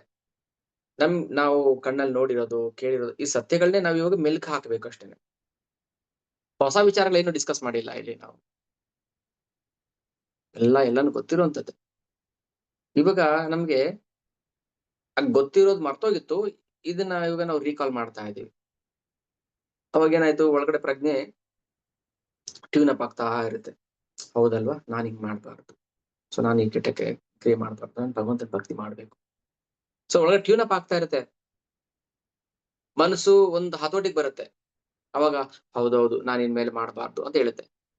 ಸೊ ಮನಸ್ಸು ಯಾವಾಗ ಹದ ಆಗುತ್ತೆ, ಮನಸ್ಸು ಹಂತಕ್ಕೆ ಬರುತ್ತೆ, ಆಗ ಜೀವಾತ್ಮನಿಗೆ ಫ್ರೆಂಡ್ ಆಗ್ಬಿಡ್ತಾನ. ಉದ್ಧರೇದಾತ್ಮನ ಆತ್ಮನ ಅವಸಾದಯತೆ, ಇಲ್ಲಾಂದ್ರೆ ನಾಶ ಮಾಡ್ಬಿಡ್ತಾನೆ. ಮಹೇಶ್ವರ ಮತಜಿ, ಹರೇ ಕೃಷ್ಣ. ಹರೇ ಕೃಷ್ಣ. ಮತ್ತೆ ಅದಾಜಿ, ಹರೇ ಕೃಷ್ಣ. ಪ್ರಭು, ಇವಾಗ ಆ ಹುಡುಗಿ ಹೇಳಿದಲ್ಲ ಪ್ರಭು, ಆ ಹುಡುಗಿ ಅತ್ಯಾಚಾರ ಒಳಪಟ್ಲು ಅಂತ. ಆ ಹುಡುಗಿ ಸಪೋಸ್ ಕೃಷ್ಣ ಪ್ರಜ್ಞೆಗೆ ಬಂದಿದ್ರೆ ಆ ಅತ್ಯಾಚಾರ ನಡೀತಿರ್ಲಿಲ್ವಾ ಪ್ರಭು ಆ ಜೀವಕ್ಕೆ? ವೆರಿ ಗುಡ್, ಒಳ್ಳೆ ಪ್ರಶ್ನೆ. ನೋಡಿ, ಈಗ ಭಾಗವತಮಲ್ಲೇ ಪಿಂಗಳ ಅನ್ನೋ ಒಂದು ಉಪಾಖ್ಯಾನ ಬರುತ್ತೆ. ಒಳ್ಳೆ ಪ್ರಶ್ನೆ ಇದು. ಅಲ್ಲಿ ಏನ್ ಫಿಲಾಸಫಿ ಇದೆ ಹೇಳ್ತೀನಿ. ಆ ಪಿಂಗಳೇ ಕೆಟ್ಟ ಕರ್ಮದಲ್ಲಿ ತೊಡಗಿರ್ತಾಳೆ. ಕೊನೆಗೆ ಯಾವಾಗ ಅವಳ ಏನೋ ಅವಳ ಎಕ್ಸ್ಪೆಕ್ಟೇಷನ್ ಈಡೇರ್ತಾರಲ್ಲ, ಆವಾಗ ಕೃಷ್ಣ ಪ್ರಜ್ಞೆಗೆ ಬರ್ತಾಳೆ. ಕೃಷ್ಣ ಪ್ರಜ್ಞೆಗೆ ಬರೋದು ಯಾವಾಗ ಅಂದ್ರೆ ನಮ್ಮೆಲ್ಲ ಭೌತಿಕ ಆಸೆ ಆಕಾಂಕ್ಷೆಗಳು ಬಹುಮಟ್ಟಿಗೆ ನಾಶ ಆಗಿದ್ರೆ ಮಾತ್ರ ನಾವು ಕೃಷ್ಣ ಪ್ರಜ್ಞೆ ಮಾಡಕ್ಕಾಗೋದು, ಆಯ್ತಾ. ಇನ್ನೂ ನಮ್ಗೆ ಭೌತಿಕ ಆಸೆ ಆಕಾಂಕ್ಷೆಗಳಿದ್ರೆ ಕೃಷ್ಣ ಪ್ರಜ್ಞೆ ಬರಕ್ಕಾಗೋದಿಲ್ಲ. ಸೊ ಪಿಂಗಳೆ ಅವಳು ಏನ್ ಮಾಡ್ತಾಳೆ, ಅರ್ಧ ಲೈಫು ಬರೀ ಕೆಟ್ಟ ಕೆಲಸ, ನೆಕ್ಸ್ಟ್ ಉಳಿದ ಅರ್ಧ ಲೈಫಲ್ಲಿ ಅವಳು ಭಕ್ತಿ ಮಾಡ್ತಿರ್ತಾಳೆ. ಅದಕ್ಕೆ ಫಲವಾಗಿ ಭಗವಂತ ಏನ್ ಮಾಡ್ತಾನೆ, ಅವಳ ಮುಂದಿನ ಜನ್ಮದಲ್ಲಿ ಅವಳು ಏನ್ ಕೆಟ್ಟ ಕೆಲಸ ಮಾಡಿದ್ಲೋ ಅದಕ್ಕೆ ತಕ್ಕ ದೇಹ ಸಿಗುತ್ತೆ. ಆದ್ರೆ ಒಳಗಡೆ ಭಕ್ತಿ ಇರೋದಕ್ಕೋಸ್ಕರ ಭಗವಂತ ಏನ್ ಮಾಡ್ತಾನೆ, ಅವಳನ್ನ ಪ್ರೊಟೆಕ್ಟ್ ಮಾಡ್ತಾನೆ. ಅಂದ್ರೆ ಆ ಹುಡುಗಿ, ನೀವು ಎಕ್ಸಾಂಪಲ್, ಆ ಹುಡುಗಿ ಒಂದ್ ವೇಳೆ ಕೃಷ್ಣ ಪ್ರಜ್ಞೆಗೆ ಬಂದಿದ್ರುನು ಇದು ಆಗ್ತಾ ಇತ್ತು. ಯಾಕೆ ಆಗ್ತಾ ಇತ್ತು? ಕೃಷ್ಣ ಪ್ರಜ್ಞೆಗೆ ಬಂದಿದ್ದು ಜೀವನದ ಕೊನೆಯಲ್ಲಿ, ಬಟ್ ಕೆಟ್ಟ ಕೆಲಸ ಮಾಡಿದ್ದು ಜೀವನದ ಪ್ರಾರಂಭದಲ್ಲಿ. ಸೊ ನಾವು ಜೀವನದಲ್ಲಿ ಕೆಟ್ಟ ಕೆಲಸ ಮಾಡಿರ್ತೀವಿ ಅದನ್ನ ನಾವು ಅನುಭವಿಸ್ಲೇಬೇಕು. ಬಟ್ ಕೃಷ್ಣ ಪ್ರಜ್ಞೆ ಬಂದಾಗ ಏನಾಯ್ತು, ಅವಳನ್ನ ಭಗವಂತ ಮುಂದಿನ ಜನ್ಮಕ್ಕೆ ತನ್ನ ಪತ್ನಿಯಾಗೋ ಅಥವಾ ತನ್ನ ಪಾರ್ಷದರಾಗೋ ಸ್ವೀಕಾರ ಮಾಡ್ತಾನೆ. ಬಟ್ ಎರಡೂ ಅನುಭವಿಸ್ಬೇಕು ನಾವು, ದುಃಖ ಆಗ್ಲಿ ಸುಖ ಆಗ್ಲಿ ಅನುಭವಿಸ್ಬೇಕು. ಯಾವುದು ವಾಸಿ ಆಗೋದಿಲ್ಲ. ಒಂದು ವೇಳೆ ಸಂಪೂರ್ಣ ಶರಣಾಗತಿಗೆ ಬಂದಿದ್ರೂ ಕೂಡ ಒಂದು ಲೈಫ್ ಟೈಮ್ ಆ ಶಿಕ್ಷೆನ ನಾವು ಅನುಭವಿಸ್ಬೇಕಾಗತ್ತೆ. ಪ್ರಭುಪಾದ ಹೇಳ್ತಾರೆ, ಅಕಸ್ಮಾತ್ ಅವನು ಭಕ್ತಿಯಲ್ಲಿದ್ದು ಅನಾಚಾರ ಮಾಡಿದ್ರೆ ಒಂದು ಜನ್ಮ ಅವನು ವೃಂದಾವನದಲ್ಲೋ ಮಥುರಾದಲ್ಲೋ ಅವನು ಪ್ರಾಣಿಯಾಗಿ ಹುಟ್ಟಿ ಅವನು ಭಗವದ್ಧಾಮಕ್ಕೆ ಹೋಗ್ತಾನೆ ಅಂತ. ಸೊ ಅನುಭವಿಸ್ಲೇಬೇಕಾಗುತ್ತೆ. ಗೊತ್ತಿದ್ದು ಮಾಡ್ಲಿ ಗೊತ್ತಿಲ್ಲದೆ ಮಾಡ್ಲಿ ಅದಕ್ಕೆ ಪ್ರಾಯಶ್ಚಿತ್ತ ಉಂಟು. ಕೃಷ್ಣ ಹೇಳ್ತಾನೆ, ಸರ್ವಧರ್ಮಾನ್ ಪರಿತ್ಯಜ್ಯ ಮಾಮೇಕಂ ಶರಣಂ ವ್ರಜ. ಎಲ್ಲ ಪಾಪಗಳು ನಾಶ ಆಗುತ್ತೆ, ಅದು ಪ್ರಾರಬ್ಧ ನಾವು ಅನುಭವಿಸ್ಲೇಬೇಕಾಗುತ್ತೆ. ಉದಾಹರಣೆಗೆ ಪಿಂಗಳೆ. ಸೊ ಪಿಂಗಳ ಉಪಾಖ್ಯಾನ ಬರುತ್ತೆ 11th ಕ್ಯಾಂಟೋದಲ್ಲಿ, ಗೀತೆಯಲ್ಲಿ ಅನುಭವಿಸ್ಬೇಕಾಗುತ್ತೆ. ಬಟ್ ಒಂದ್ ಲೈಫ್ ಟೈಮ್. ಆದ್ರೆ ನಾವು ಕೃಷ್ಣ ಭಕ್ತಿಗೆ ಬರ್ಲಿಲ್ಲ ಅಂದ್ರೆ ಇಲ್ಲಿ ಹೇಳ್ತಾರಲ್ಲ, ಮೂಢ ಯೋನಿಷು ಜನ್ಮ ಜನ್ಮನಿ, ಮುಕ್ತಿನೇ ಇರೋದಿಲ್ಲ ನಮ್ಗೆ. ಓಕೆ, ಮತ್ತೆ ಕ್ಲಿಯರ್ ಆಯ್ತಾ? ಡೌಟ್ ಇದೆ ಏನಾದ್ರು?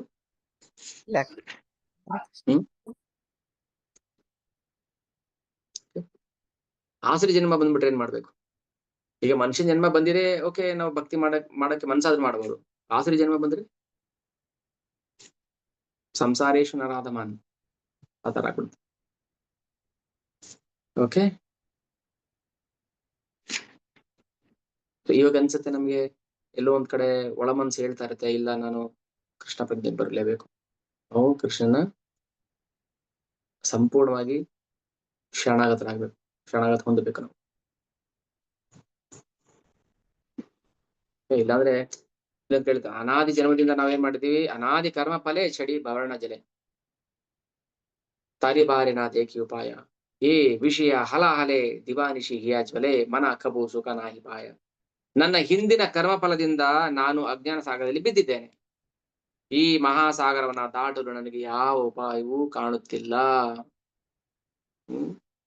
ತರಿಬಾರೆ ನಾ ದೇಖಿ ಉಪಾಯ, ಇದನ್ನ ದಾಟೋದಕ್ಕೆ ನನಗೆ ಉಪಾಯನೇ ಇಲ್ಲ. ಇದು ನಿಜವಾಗಿ ವಿಷಸಾಗರ. ನಾವು ಇಂದ್ರಿಯ ಸುಖದ ಮೂಲಕ ಸಂತೋಷವಾಗಿರಲು ಪ್ರಯತ್ನಿಸಿದ್ದೇವೆ, ಆದರೆ ನಾವು ಸುಖವೆಂದುಕೊಂಡಿರುವುದು ಅದು ಭ್ರಮೆ. ಸೊ ಭ್ರಮೆಯಿಂದ ಹೊರಗೆ ಬರ್ಬೇಕು ನಾವು. ಯಾವಾಗ ಬರ್ತೀವಿ ಗೊತ್ತಿಲ್ಲ, ಒಟ್ಟಲ್ಲಿ ಬರ್ಬೇಕಷ್ಟೆ. ಇವತ್ತೇ ಬರ್ಬೋದು, ನೆಕ್ಸ್ಟ್ ಇಯರು, ಇನ್ನು 10 ವರ್ಷ ಆದ್ಮೇಲೆ, ಇನ್ನು 10 ಜನ್ಮ ಆದ್ಮೇಲೆ ಬರ್ಲೇಬೇಕು. ಬಹುನಾಮ್ ಜನ್ಮ ನಾವಂತೆ ಜ್ಞಾನವಾನ್ ಬರ್ಬೇಕು. ಯಾಕೆ ಇವಾಗ್ಲೂ ಬರ್ಬಾರ್ದು? ಪ್ರಯತ್ನ ಮಾಡಬಾರ್ದು? ಪ್ರಯತ್ನ ಮಾಡೋದ್ರಲ್ಲಿ ನಷ್ಟ ಏನಿಲ್ಲ. ಪ್ರಯತ್ನ ಮಾಡೋಣ, ಎಷ್ಟಾಗುತ್ತೋ ಅಷ್ಟು ಮಾಡೋಣ ಮ್ಯಾಕ್ಸಿಮಮ್. ಓಕೆ, ಅದಕ್ಕೆ ಎಲ್ಲರೂ ಬರ್ಬೇಕು, ಎಲ್ಲರೂ ಒಟ್ಟಿಗೆ ಬರಬೇಕು. ಎಲ್ಲರೂ ಒಟ್ಟಿಗೆ ನಿಂತ್ಕೊಂಡ್ಬಿಟ್ರೆ ಮಾಯೆ ಎದ್ಕೊಂಡು ಓಡೋಗ್ಬಿಡ್ತಾಳೆ, ಇವ್ರನ್ನ ಮುಟ್ಟಕ್ಕಾಗೋದಿಲ್ಲ ನಾವು.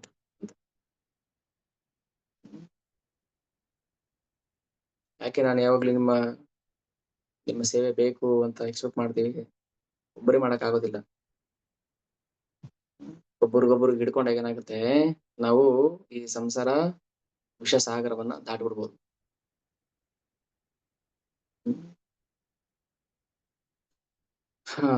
ದಿವಾ ನಿಶಿ ಹಿಯಾ ಜ್ವಲೆ, ದಿವಾ ನಿಶಿ ಹಿಯಾ ಜ್ವಲೆ.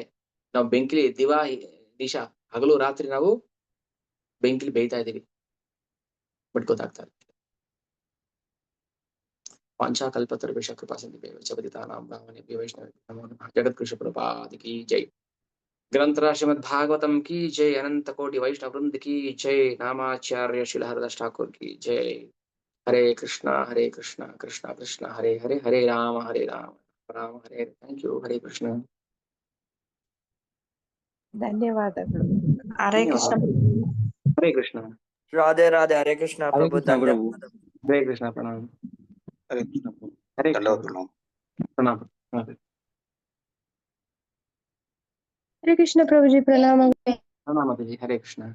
हरे कृष्ण प्रभु जी। हरे कृष्ण। हरे कृष्ण। हरे कृष्ण प्रभु। हरे कृष्ण।